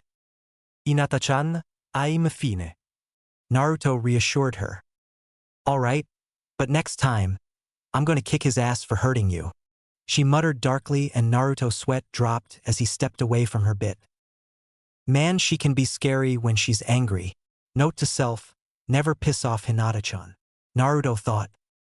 Noted. She reminds me a lot of your mother. Kurama snickered and Naruto had to agree. From what he had heard of his mother, Hinata was like her in many ways. Naruto was once again broken from his musings when they entered the class and he took his seat in the back again. "All right, class. For the practical exam you'll be tested in a separate room. When your name is called, go into the testing room down the hall. Every student will be expected to perform the henge, kawarimi, and the bushin. First up is Shino Aburame," Irika announced, and the two instructors left the room with the young Aburame. The class immediately burst into whispers and quiet talking. Naruto himself put up a mask of nervousness and watched his fellow classmates. He caught Hinata's eye and he smiled at her encouragingly, and her eyes lit up with gratitude.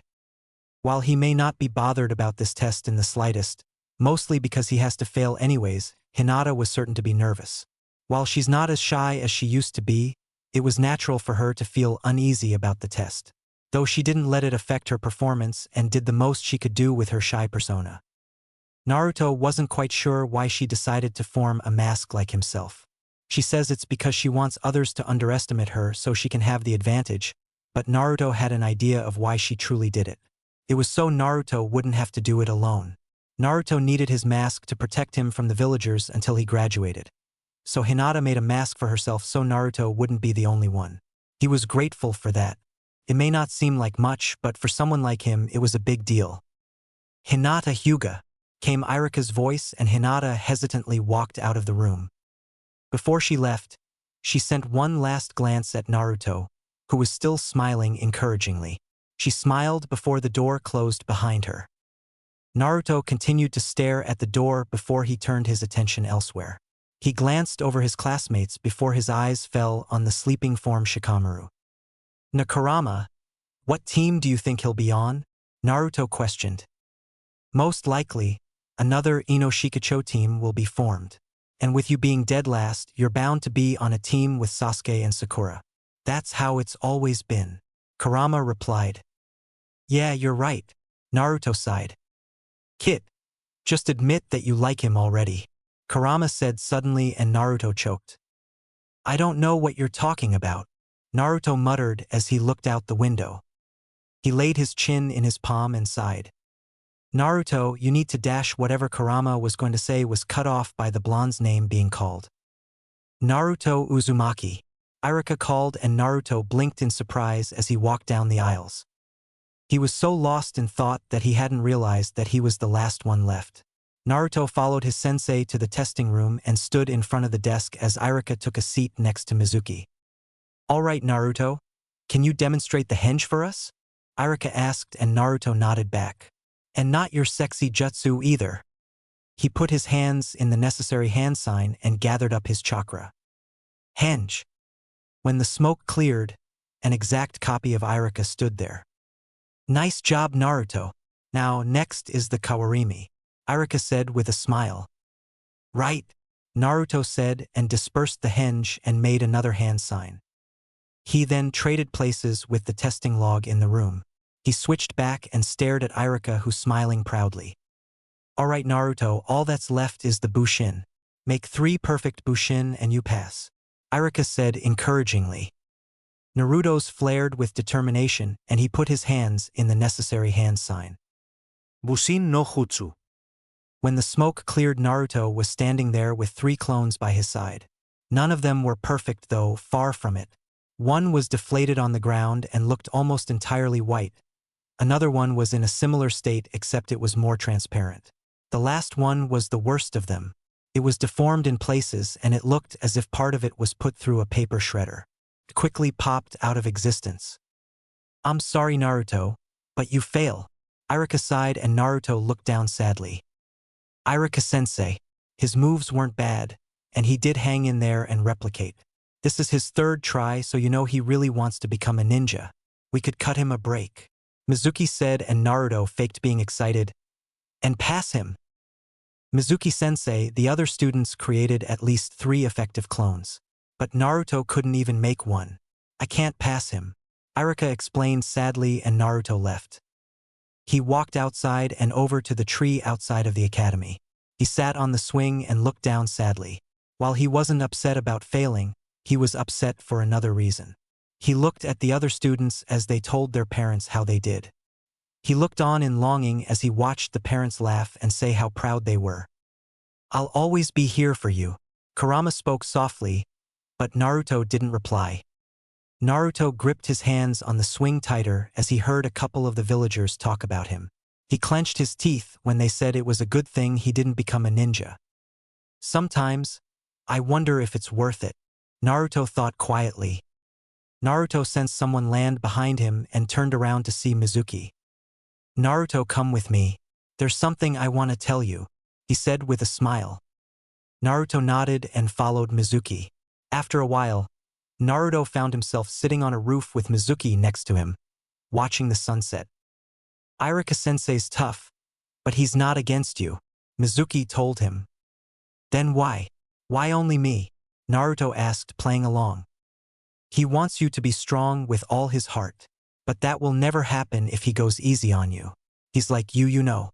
No parents, no family," Mizuki explained. "But this time, I really wanted to graduate," Naruto muttered. "Then I guess I have to tell you. It's a secret, but I'm going to let you in on it," Mizuki said and Naruto looked at him in interest. "Here we go," Naruto thought, holding back a smirk. Naruto made his way out of the building with a snicker. Man, that was too easy, Naruto thought as he moved the scroll on his back into a more comfortable position. "Don't get cocky, brat. That always leads to downfall," Kurama reminded and Naruto rolled his eyes. "I know, Kurama, I know," Naruto replied as he ran into the forest. He quickly ran to the designated spot and laid the scroll out in front of him. Naruto sat down in front of it and rolled it out. "Let's see what I can learn from this old scroll. I already know the Kagebushin, so that's useless," Naruto said to himself as he looked through the scroll. "The Bunshin Daibakuha looks interesting. You should check that out," Kurama suggested and Naruto looked at said technique. The Bunshin Daibakuha is a variation of the Kagebushin. It is used to get in close to an enemy and explode. This could be very useful," Naruto said aloud and proceeded to copy the necessary information for later. Naruto continued to look through the scroll and wrote down anything he found interesting. By the time he finished, a few hours had already passed. He then closed the scroll and did a quick stretch. I might as well get started on learning some of these new jutsus. Naruto grinned as he dispelled his clones. I did it, Databeo! Naruto exclaimed as he fist-pumped the air. Not bad, Kit. You're getting better. You learned an A-rank jutsu in just about an hour. Kurama complimented. Naruto grinned and fell back onto the ground. As he did, he sensed a presence closing in on him. He focused on the signature and his eyes widened. Iruka-sensei? What is he doing here? Naruto thought frantically. Instead of pondering about it more, he sat up and made himself look worn out. It's all over, he heard a voice in front of him say. Naruto looked up and saw Iruka standing in front of him with his hands on his hips. He just laughed nervously. He stood up and rubbed the back of his head. Caught me already, not bad. You're quick, sensei. I only had time to learn one jutsu, Naruto said, and an idea suddenly popped in his head. Listen, Iruka-sensei. I'm going to show you this amazing jutsu, and you're going to let me graduate and everything will be okay. That's the way it works, right? Anyone who learns a jutsu from this scroll passes, Naruto said excitedly. This wasn't part of the plan, Naruto, Kurama said, but Naruto ignored him. Huh? Where'd you get that idea? Iruka questioned. Mizuki-sensei told me about it, Databeo. He told me where to find the scroll and this place. Naruto trailed off as he saw Iruka's far-off look and sensed another chakra signature. Kunai flew from the trees and Iruka quickly pushed a surprised Naruto out of the way, taking the hit for himself. I see you found our little hideaway, a voice said from the trees. So that's the way it is? I should have known, Iruka said as he looked at Mizuki in anger. Naruto, give me the scroll now, Mizuki yelled. Wait a minute, what's going on here? Naruto questioned, playing along for now. Naruto, don't let Mizuki get the scroll. It contains forbidden jutsus that can put this village in grave danger. Mizuki used you to get the scroll for himself, for his own power, Iruka warned the blonde Jinchuriki. Naruto, Iruka's just trying to scare you because he doesn't want you to have the scroll, Mizuki replied. Stop lying, Mizuki, Iruka exclaimed angrily. Don't let him trick you, Naruto. Oh, I'll tell you who's really lying, Mizuki said darkly. No, Mizuki, Iruka yelled in panic. They've been lying to you your whole life, Naruto, since the decree 12 years ago, Mizuki started. What decree? Naruto questioned. Everyone knows except you. Iruka's trying to hide it from you even now. He'd do anything to shut me up, Mizuki continued. What is this decree? Why does everyone else know about it? Naruto asked. Don't tell him. It's forbidden, Oka pleaded. The decree is, no one can tell you the Kyuubi lives inside you. The fox spirit that killed Iruka's parents and destroyed our village has taken over your body. You are the Kyuubi no Kitsune, Mizuki told the blonde. Stop it, Iruka yelled. They've all been sneaking around, hiding things from you your whole life. Didn't you think it was strange how they treated you? Like dirt. Like they hated you for just being alive, Mizuki exclaimed. That's why you'll never be accepted in this village. Even your beloved sensei hates your guts. Is this guy for real? Naruto thought incredulously. Sadly, yes, but I can take care of that for you, Kurama replied, and Naruto rolled his eyes. Di Naruto, Mizuki suddenly yelled and threw a windmill shuriken at him. Naruto was about to jump out of the way but was pushed down when Iruka jumped in front of him and covered his body with his own, to shield him from the attack.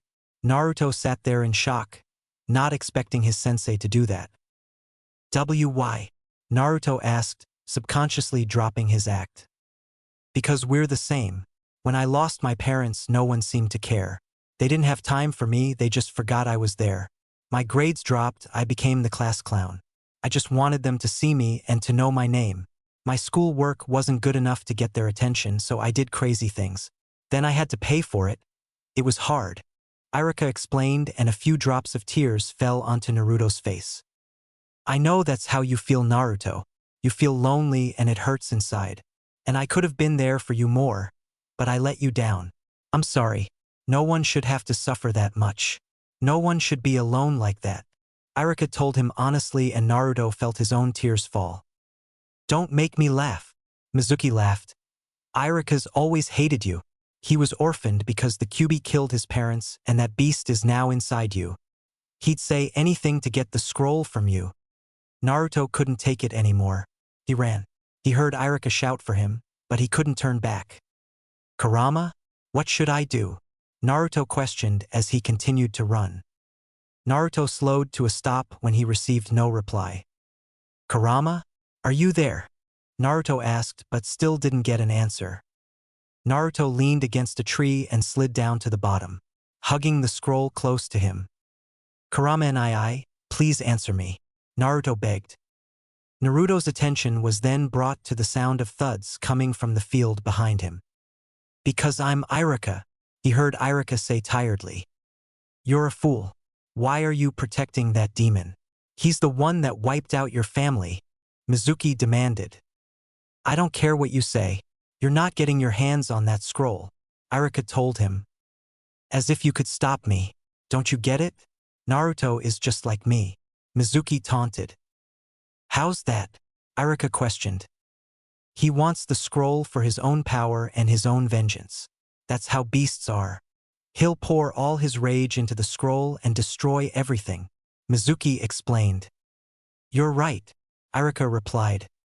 What? Is that true? Does he really mean that? Naruto thought in despair. That is how beasts are. But that's not who Naruto is. He's nothing like that.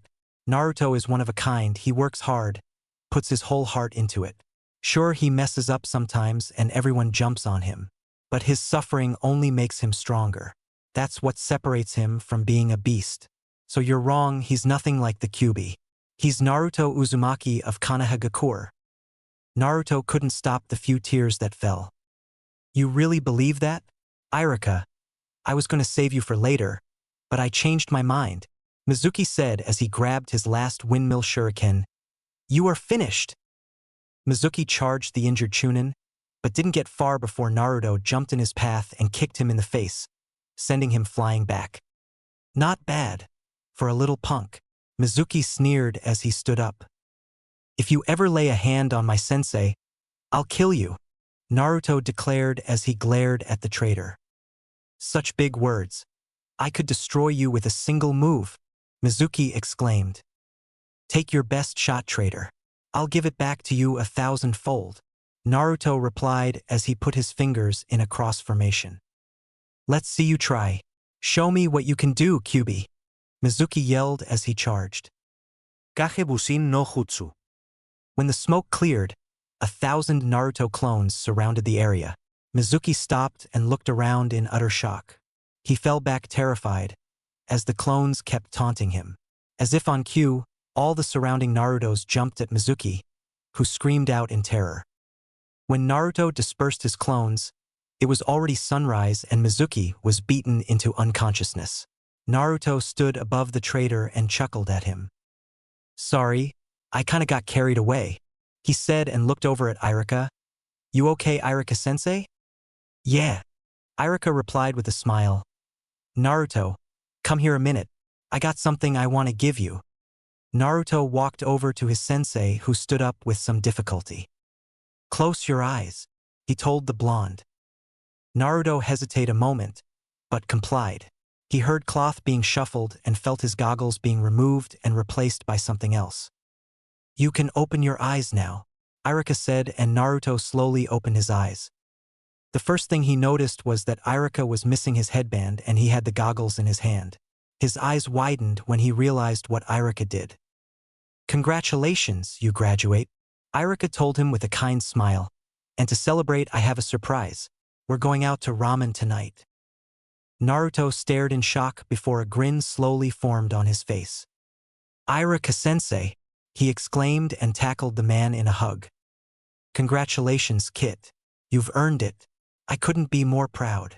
Kurama's voice sounded in his head. Naruto's grin widened when he heard the voice of his tenant.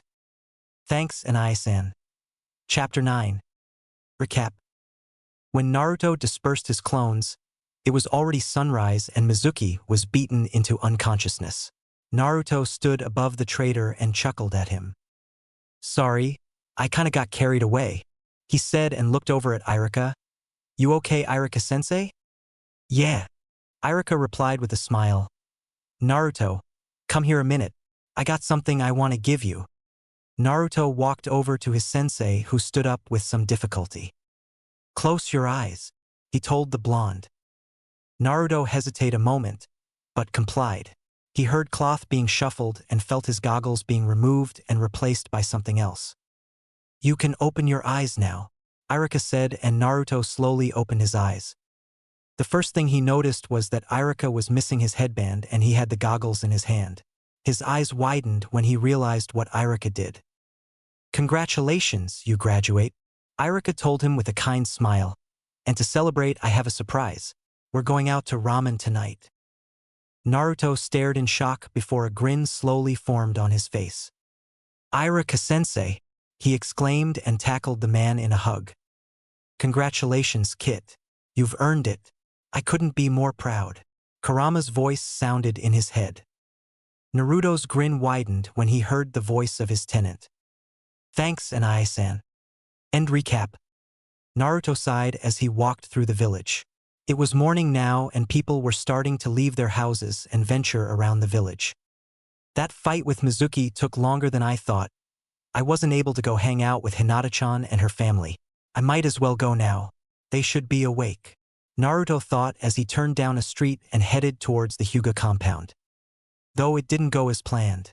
At least you graduated," Kurama spoke up. "Yeah, that's true. By the way, why did you go silent during the fight? I was really worried when you wouldn't reply back to me. What happened?" Naruto asked his tenant, who sighed.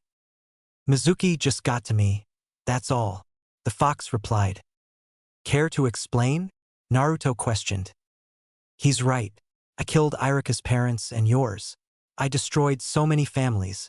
Father would be very disappointed in me," Kurama admitted. "But you were being controlled. It wasn't like you did it on purpose," Naruto told him. "Maybe so, but it doesn't matter. It was still me. I can still remember doing it. If I wasn't so angry, then maybe I could have had better control of myself. Maybe I could have resisted. Kurama, it's in the past. You made a mistake and now you're doing everything in your power to fix it," Naruto reasoned. "I guess you're right. Thank you, Naruto," Kurama replied with a genuine smile, even though the blonde couldn't see it. "Anytime, Anai-san," Naruto told him. "By the way, can you let me out? I have an appointment with the Hokage," Kurama asked as silence descended the two. "Sure. But why do you have an appointment with Gigi?" Naruto asked curiously. "I have no idea. He just told me to come by his office today," Kurama shrugged.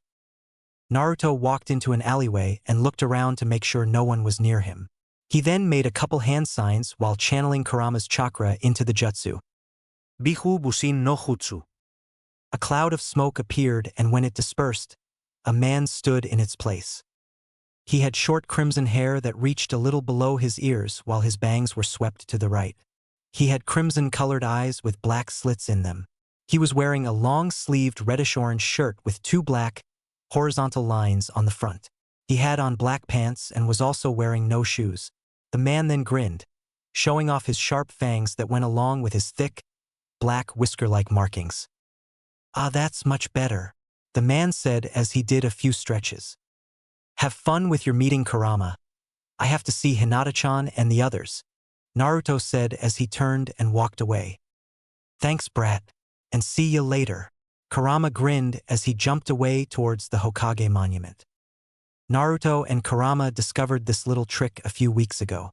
If Naruto uses Kurama's chakra while making a clone and if the fox puts forth the effort, he can take the place of the clone. In this form, Kurama has access to all his chakra if Naruto allows him to, but he cannot revert to his fox form. And if the fox puts enough chakra into it, then it will be near impossible for it to pop. It was only a few days ago that they showed the Sandaime this trick, and he immediately arranged for a meeting with Kurama alone when an idea formed in his head. Naruto shook his head as he walked to the Hyuga compound. The things Jinchuriki can learn if they'd only try. Most Jinchuriki either ignored their bijou and takes their power, or they try and befriend or make a deal with them. They never think outside the box when using the bijou chakra. In a way, it's like having a Kekai Genkai. Not even Kurama knew about the things that were possible when using the bijou chakra. As Naruto continued his walk to the Hyugas, he looked around at the village. It was weird to walk around without everyone glaring at him. There were still many, but not as many as before. It looks like the third knew what he was doing after all. Naruto had his doubts about the old man being able to change his situation, but he did. Naruto-kun, what are you doing here? Naruto looked at the person who was talking to him. It was Hinata. Hinata-chan? I must have gotten lost in thought again. I was on my way to come visit you and the others. If that's all right with you, that is. Naruto told her. Of course, Naruto-kun. You're always welcomed. Father said so himself. We were expecting you yesterday. Did something happen? She replied. Nothing I couldn't handle. Don't worry about it. I'll tell you later, he said, and Hinata nodded. They continued to walk down the road. So why are you out in the village? Naruto asked, and she shrugged. I just went out for a walk. Father was lecturing Hanabi about how to behave and Nijinai-san was training. So what did Hanabi-chan do? Naruto asked in curiosity. She thought it was a good idea to put bright pink hair dye in the Hyuga shampoo. She answered, and Naruto burst with laughter. Oh man, that was genius. Yeah, until she got caught. Then she had to clean up her mess and sit through a lecture. You're a bad influence on her, you know that? Hinata said in exasperation. It wasn't just me, you know. Naruto said indignantly. I know, but it was still mostly you and Kurama-kun. I just help with the distractions. So what did you do anyway? Naruto asked her curiously. I called a meeting to address my concern over the clan's unhealthy obsession with fate. She shrugged. And how did that go? Naruto snorted. Well, they said it was fate that dictates our lives and our goals. So you got nowheres? Naruto asked. I wouldn't say that. In fact, Father and a few of the elders have realized how ridiculous they were being, and now there's a huge debate going on about it. Hinata answered. Hopefully the clan will change. I was seriously getting worried. Everyone was starting to treat fate like some kind of god that they worshipped and would judge them. Naruto said, and Hinata laughed. I was thinking the same thing. So there was something you wanted to talk to me about? Yes, but not here. Hinata replied as she looked at the people they passed nervously. Is something wrong? Naruto asked in concern. No. Nothing like that. It's just personal, and Hanabi-chan and Nijinai-san wanted to be there for it. All right, then let's hurry it up. Kurama shook his head as he walked to the Hokage's tower. He looked around at the people he passed and the children playing in the streets. He never thought the humans would come this far. None of them did. He didn't realize it back then, but his views on them were very short-minded. He always thought humans were weak and fragile creatures. He looked down on them like insects. They fight over the smallest things, were greedy and selfish. They looked out for themselves and didn't care what they did as long as they got what they wanted. Humans were despicable creatures that were constantly fighting. But he was wrong. Sure, some humans were like that, nobody's perfect. Humans were actually very complex creatures. They fight for their loved ones and would die for what they believed in. They are loyal, compassionate, and adventurous. They're constantly trying to better themselves, each generation better than the last. He's seen the good and the bad. They fear what they don't understand, but there are those who strive to figure out the unknown. Humans give themselves purpose, a reason to live, something he himself had to find. That's what his father tried to teach them. He tried so hard to teach him and his siblings to enjoy life and protect this world. But after his death, they all split on their own beliefs. Shikaku believed that the humans needed to be destroyed for dishonoring what their father stood for, and Gyuki believed that the humans were still young and inexperienced, that they had a lot to learn. The others were either somewhere in the middle or believed in something else entirely different. He himself didn't care. After their father died, he didn't care what happened to the world. He thought his siblings were pathetic, constantly fighting about who was right and who was wrong, but he was the pathetic one. He had no purpose, no reason to live. They had something to fight for while he stood back and watched with amusement. His father would be so ashamed of him. Because of his arrogance, so many innocents had died. People with families. And he'll never be able to forgive himself for that. Sir, do you have an appointment? Kurama blinked and was brought back to reality. He looked around in slight confusion. I guess I was so lost in thought that I hadn't realized that I reached the tower. Kurama thought. Sir, the receptionist repeated. Huh? All right. Yeah, I have an appointment. Kurama replied. Hold on just a minute, mister? Kurama. Kurama-san, I'll let the Hokage know you're here, she replied before she went up the stairs. Kurama scratched his arm subconsciously as he waited. It's weird not having tails or fur. Actually, it's weird not being a giant fox anymore. Kurama sighed as he rubbed his temples. How did things become so difficult? Why did that blonde brat have to experiment with my chakra? Well, at least I'm not stuck inside that seal anymore. Kurama-san, Hokage-sama will see you now. Kurama nodded a thanks and then went up the stairs to the Hokage's office. He stopped outside and shifted in place. Was he supposed to knock or walk in? It's formal to knock first, but he did have an appointment. Humans were such a complicated species. You may enter, a voice said, and Kurama opened the doors. Kurama walked in and shut the doors behind him. The Hokage looked at him in amusement and the fox felt his eye twitch. Please take a seat, Kurama-san. I've already sent away the ANBU and put up privacy seals. Hiruzen said, and Kurama did as told. You wanted to talk to me, old man? Kurama asked with boredom. Yes, I did. This may take a while, so I hope you have nothing planned anytime soon. When Kurama saw the smirk and the mischievous glint in those old eyes, he knew it was going to be a long day. Can someone please tell me what this is all about? Naruto asked with a sweat drop.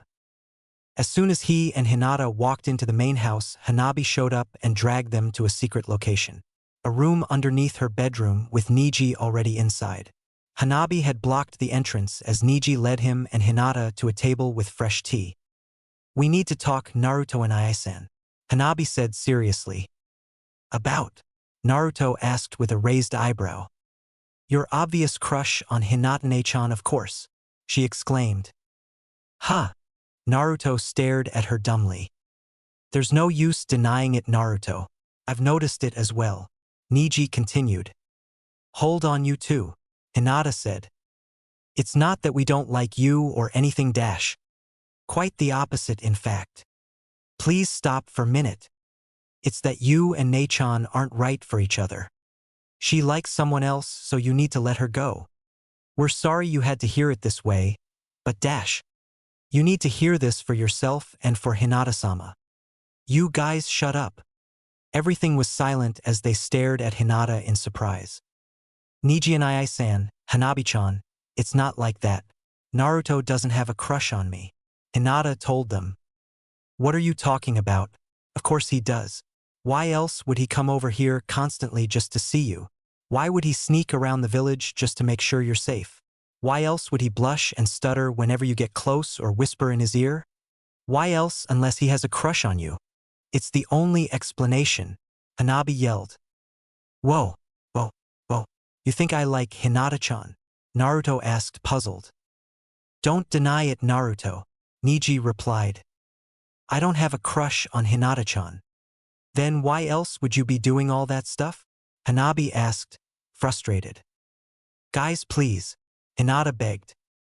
It's fine, Hinata-chan. I mean, it's common sense, really, Naruto said.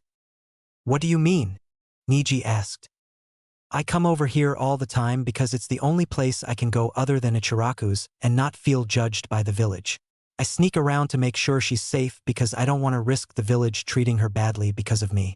I blush and stutter, as you put it, when she gets too close or whispers because I'm not used to close contact. That, and she says the weirdest things in public that it's hard not to laugh. It's not that I have crush on her. I just don't want to see her get hurt because of me. And I bet you were so focused on me following her that you didn't realize that I do the same with you too. Naruto explained, and everybody was quiet as the realization sunk in. Oh, sorry, Naruto and Ai-san. Hanabi sighed. Yes, I'm sorry I jumped to conclusions. Niji agreed. It's alright guys. You didn't know. But what is this I hear about Hinata liking someone? Naruto asked in curiosity and Hanabi's eyes lit up. Oh yeah. I almost forgot. Nei-chan likes someone in your class. Hanabi-chan, please stop. Naruto-kun doesn't need to know. Hinata exclaimed in embarrassment. What was his name again? Hanabi asked herself. The Inuzuka, I believe. Niji answered with a smirk. Kiba? Naruto questioned in shock before turning to Hinata. Kiba, really? Yes. Hinata mumbled as she held her head down as her face was beet red. How did that happen? Naruto asked and she shrugged. I'm not sure. I just started to notice things about him. Little things, but they added up. And before I knew it, I developed feelings for him. She answered. That explains why you're constantly looking at him and why you perk up when you hear his name. Not to mention that you stutter a lot more around him. Naruto realized. That obvious, huh? Hinata sighed. So if Naruto doesn't have a crush on Nei-chan, then who does he like? Hanabi questioned. Nobody. I don't like anybody like that, Naruto denied. Kind of defensive there, Naruto, Niji pointed out with a smirk. No.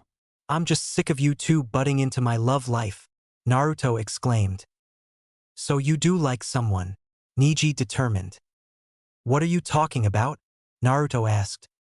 You told us to stop invading your love life, but according to you, you don't have one, Hanabi explained. So that means you do like someone, but you don't want to tell us, Niji continued. Now the question is who? Hanabi trailed off. Will you guys give it a rest? I don't dash. Shikamaru Nara, Hinata said suddenly. Huh? Hanabi asked confused. Naruto-kun likes Shikamaru Nara, a guy in our class. Hinata elaborated. Really? That's amazing. I never would have guessed Naruto would be gay, Hanabi exclaimed happily. That explains why he doesn't like Hinata-sama and why he refused to tell us, Niji agreed. Will you guys just stop?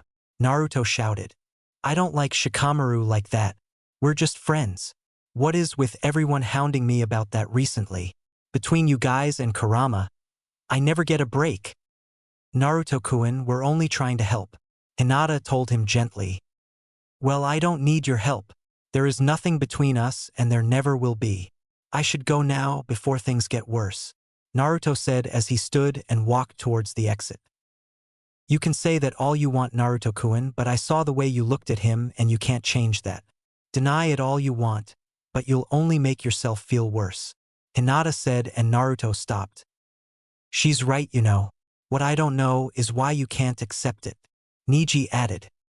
Naruto walked out the door and didn't look back as he left the compound. Why did things have to become so complicated? Naruto walked in the direction of his compound, lost in thought.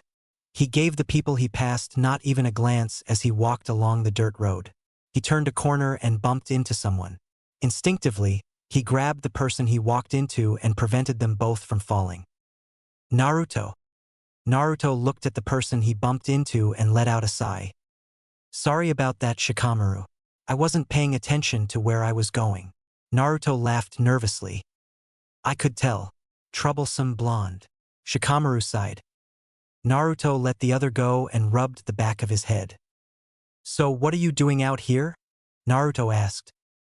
I was taking a walk to get away from my mom. She's been nagging me all day, he answered. Oh, what about your father? Naruto asked curiously. He got out of the house as soon as my mom came downstairs this morning. What a drag. The Nara groaned and Naruto snickered. So how happy was she when you graduated? Naruto asked curiously and he snorted. She made my favorite food for dinner and let me do whatever I wanted for the rest of the day. Looks like she's making that up today though, troublesome woman. Well, at least she cares. Yeah, I guess. By the way, how did your exam go? Did you pass? Naruto blinked in surprise at how the Nara's stance changed from relaxed and uncaring to attentive and moderately serious. Well, no. But I did make it up another way, so in a way I did pass. I mean, I'm graduating, so I did pass, but not in the traditional way. Naruto rambled and he cursed himself mentally. I see. Naruto watched as the other boy relaxed again. Well, congratulations, I guess. I won't bother asking how you managed it. But aren't you curious? Naruto asked him. It would probably be too troublesome. Besides, as long as you passed, I don't really care. Shikamaru told him, and Naruto felt his face turn red. Thanks, Shikamaru. I better go. I need to go take care of something. The blonde stuttered and he took off down the road. Troublesome blonde. Shikamaru sighed as he continued on his way, a small smile on his face. Why was I stuttering like that? And why did my face heat up? I felt like my heart was going to beat out of my chest. Naruto continued pacing his living room. He turned and fell back on his couch with a sigh. Why do I feel so weird when I'm around him? Why is it that I notice even the smallest of things about him? Why do I always find myself lost in those dark eyes of his? Are the others right? Do I like Shikamaru? So you'll do it then? All right, fine. It's not like I have anything better to do. That's good to hear, Kurama-kun. Hiruzen said in delight. So what do I have to do? Kurama sighed. We're going to have to test your abilities, but seeing as you have no shinobi training, we'll have to schedule that later so you can be taught. So let's start with which team you'll be getting. The old Kage replied. I'll take on a genin team, but I get to pick who's on it. Kurama told him. We do have the teams set up according to their skills and their personalities. What's wrong with how they're set up? Hiruzen asked curiously. It's too predictable. Most enemy ninja will know how to get around teams like these, especially the Ino Shikacho. And be honest, how well do you know their personalities? Kurama asked. Everything I got was from the academy files. Hiruzen admitted. I've been too busy fixing this village to see for myself. And that's your problem. Ino Yamanaka doesn't like either of them. She's constantly calling the Nara lazy and calls the Akimichi fat. She's all about fashion, good looks, and girly stuff. She's a fangirl for the Uchiha and would rather chase boys than fight, though there is potential for her. She listens to her betters and keeps to her word. She needs to have an instructor who can beat her flaws out of her and she'll be fine. And the other two are no better. While they work well together and are best friends, they're too lenient on each other as well. Shikamaru Nara is lazy and does minimal effort. Yes, he's smart, probably the smartest from his clan in a few years, but that won't do any good if he won't put it to good use. He refuses to fight the Akimichi and doesn't want to be hard on the boy. The Nara needs a sensei who can teach him to be serious on missions and not be lazy with how he does things. As for Choji Akimichi, the boy is a kind and gentle soul. More so than Naruto, but it clouds his judgment at times. Unless you make him angry, he won't fight, not with his all at least. He's sensitive to how others see him and is ashamed of his physique. He lets the Nara be lazy and doesn't want to upset his friend, or anyone for that matter. He needs someone to teach him how to fight with his heart in it and when it's time to not fight. As for the others, they need special help as well that others don't see. Take a look at the tracking team, for example. What happens if they get into a situation where they aren't diverse enough to handle? Shino Aburame is intelligent and strategic. He's calm and isn't quick to anger. His emotions don't cloud his judgment and he knows when it's time to retreat. That said, he's so antisocial he can't work well with anybody but his hive. He doesn't want to take the time to explain things to others and doesn't know what is and what isn't accepted by social standards. He likes to be in control and he doesn't know how to improvise well. Someone needs to teach him to act like a teammate and learn to be more social with others. Kiba Inuzuka is determined, stubborn, and can be friendly when he wants to. He's kind when he wants to be, helpful, loyal, and will do anything for those he cares for. But he's also brash, hot-headed, and doesn't think before he acts. His emotions cloud his judgment and he needs to learn things he never bothered to pay attention to in class. Hinata Hyuga is a strange one. I'm not sure if you knew this already, but she hid her true self like Naruto did. She's confident, smart, kind, gentle, and scary when she's angered. She can also let emotions cloud her judgment though. She still gets nervous over certain things and she'll stutter again if she's in an intense situation. She hates violence and would rather negotiate than fight. As for the last team, it's the worst honestly. While I see what you were going for, their personalities clash with what's on paper. Sasuke Uchiha is an egotistical asshole who only cares about killing his brother. He's obsessed honestly. He doesn't believe in teamwork and thinks others will get in his way. He thinks the Uchiha are better than everyone by name alone. He actually believes that everyone will bend to his whim because he's an Uchiha. He's quick to anger, has no patience, and his emotions cloud his judgment. But he does have potential. If he can change his attitude, he's smart, determined, and is a quick learner. Whether he can change or not remains to be seen. Sakura Haruno is nothing but a fangirl for the Uchiha. She has no ninja abilities and solves everything with her fist. She's constantly out to get in the Uchiha's pants and to beat Ino at everything. There is potential even if it is a small amount. She's book smart and can pack a punch. She'd be a good medical ninja and genjutsu specialist with her amazing chakra control. Sadly, I'm afraid she'll ignore her talents and continue to follow her precious Sasuke. As for Naruto, he's loyal, keeps his word, kind in his own way, and helps anyone he can. He's intelligent and a quick learner. He's understanding and never lets people get to him. He believes in second chances and will give his life for those he cares for. That said, he's also cocky. Extremely so when it comes to those like Sasuke and Sakura, who he believes has no talent whatsoever. He wants to save everyone, which can cause bad judgment with certain opponents. He can be quick to anger if you push his buttons and tries to handle everything on his own. His heart is in the right place, but he doesn't go about it the right way. He needs an instructor who'll teach him when he can and can't save enemies, and someone who can beat the cockiness out of him. The Sandaime stared at the bijou in front of him in thought. The more he thought about it, the more the kitsune was right. All that information would, in fact, clash with the teams he had decided upon. So how do you believe the teams should be set up? Hiruzen asked curiously.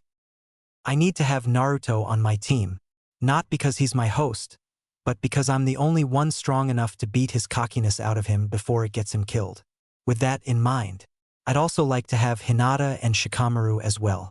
Naruto and Hinata work extremely well together and the Nara would be easy to incorporate. Naruto and myself would make sure the Nara trains and takes missions seriously. As for the young Hyuga, she'd feel at ease. She knows me and Naruto, and Shikamaru isn't intimidating. I can make sure she stays calm in certain situations. Plus, with Naruto being so strong and the Nara's intelligence, I won't have to worry about my own inexperience as a shinobi as much. Naruto is mostly mid-long range with a few short-range jutsus, while Shikamaru is mid-long ranged with his shadow possession. Hinata is short-ranged with gentle fist and can learn a couple things about medical ninjutsu. Kurama explained. I see. What about the others? The Sandaime asked. Sasuke should be on a team with Sakura and Kiba. Kiba's pack mentality might rub off on the other two. And Sakura is too obsessed with the Uchiha that I'm afraid she'll be completely useless with anybody else. At least she'll have some motivation this way. As for Sasuke, he won't feel threatened by these two. He'll see them as lower than himself. Kakashi Hatake should lead this team. He can teach the Uchiha about that cursed Sharingan and maybe teach them a thing or two about teamwork. Sasuke is a mid-long ranged fighter with some short-range taijutsu. Kiba is long-ranged with his pup and some short-range taijutsu. And Sakura is short-ranged and could learn medical ninjutsu and genjutsu. Add in Kakashi's mostly mid-short ranged fighting and you have a good team. And the last team should consist of Ino, Choji, and Shino. Ino might be able to make Shino more social and Choji's gentle nature should put the other two at ease. Ino's bold personality should be able to cause Choji to work more. Shino could teach Ino respect and to not judge a book by its cover. Your son, Asuma, should lead this team. With his relaxed personality, it'll put Choji at ease and might teach Shino to loosen up a little. He might even be able to help Ino enjoy life and teach her there's more than just boys and fashion. Choji is mostly short-ranged, Shino is long-ranged, and Ino is mid-ranged. Add in Asuma, who is short-mid-range, and you have a well-balanced team. Kurama looked at the Sandaime with boredom as he sat there, stunned. That actually makes sense. Hold on a minute. I need to write that down. Hiruzen took a pen and notepad and jotted down what Kurama told him. So, can I have my team? Kurama asked once the old man finished. Yes, yes. After what you told me, I'd be senile not to. The Sandaime laughed. Right? Kurama's sweat dropped. A knock sounded on the door and the door opened. Ah, I was hoping you'd drop by today, Hiruzen said as he looked at person who entered. You said you wanted to see me? Of course. Kurama, meet my son Asuma Sarutobi. Asuma, meet Kurama. He's a new jounin and is going to be assigned a genin team. Hiruzen introduced. Hello. Asuma greeted as he walked into the room and Kurama gave a nod back. I looked over yours and the other jounin's preferences for genin teams. The Sandaime started. And? Asuma asked. I'm sorry to say yours, Kakashi's and Kurenai's teams have been denied. He answered. What, why? Asuma demanded. Kurama-kun and I have been discussing the teams and we think this would be better suited, Hiruzen said as he handed the notes to his son. Asuma looked over the notes while Hiruzen smiled to himself, and Kurama looked on, bored. I see why you like this setup, but what about the Ino-Shikacho team? It's tradition, isn't it? What would the clans think about you breaking it now? Asuma asked. I'll talk to them personally later. As for it being traditional, that has been causing problems lately. What do you mean? Asuma asked. Our enemies have become more aware of the style. They know how to counter it effectively. Sticking to one strategy for too long gets repetitive. And that's dangerous. Hiruzen elaborated. What about Kurenai? She's been looking forward to having a genin team. Asuma demanded. To be blunt, she's not ready. Kurama intervened and Asuma rounded on him. What do you mean not ready? She has more experience than you. You just became a jounin, Asuma said angrily. While she may have been a jounin longer than me, I still have far more experience than any of you. I may not be good at being a shinobi, but I am damn good at fighting. Kurama glared at the man. And that's not what I meant. I meant that all she's got going for her is genjutsu. And I'll admit that she's strong, but she's not genin sensei material. She can't teach her team everything they'd need to know. But it'll crush her. Asuma sighed. Asuma, I know this is difficult, but we are shinobi. The village must come first. Hiruzen reminded him. Yes, I know. Asuma sighed again. Besides, I think she'd be more useful for something else, Kurama said suddenly. Oh, what's that? Hiruzen asked curiously.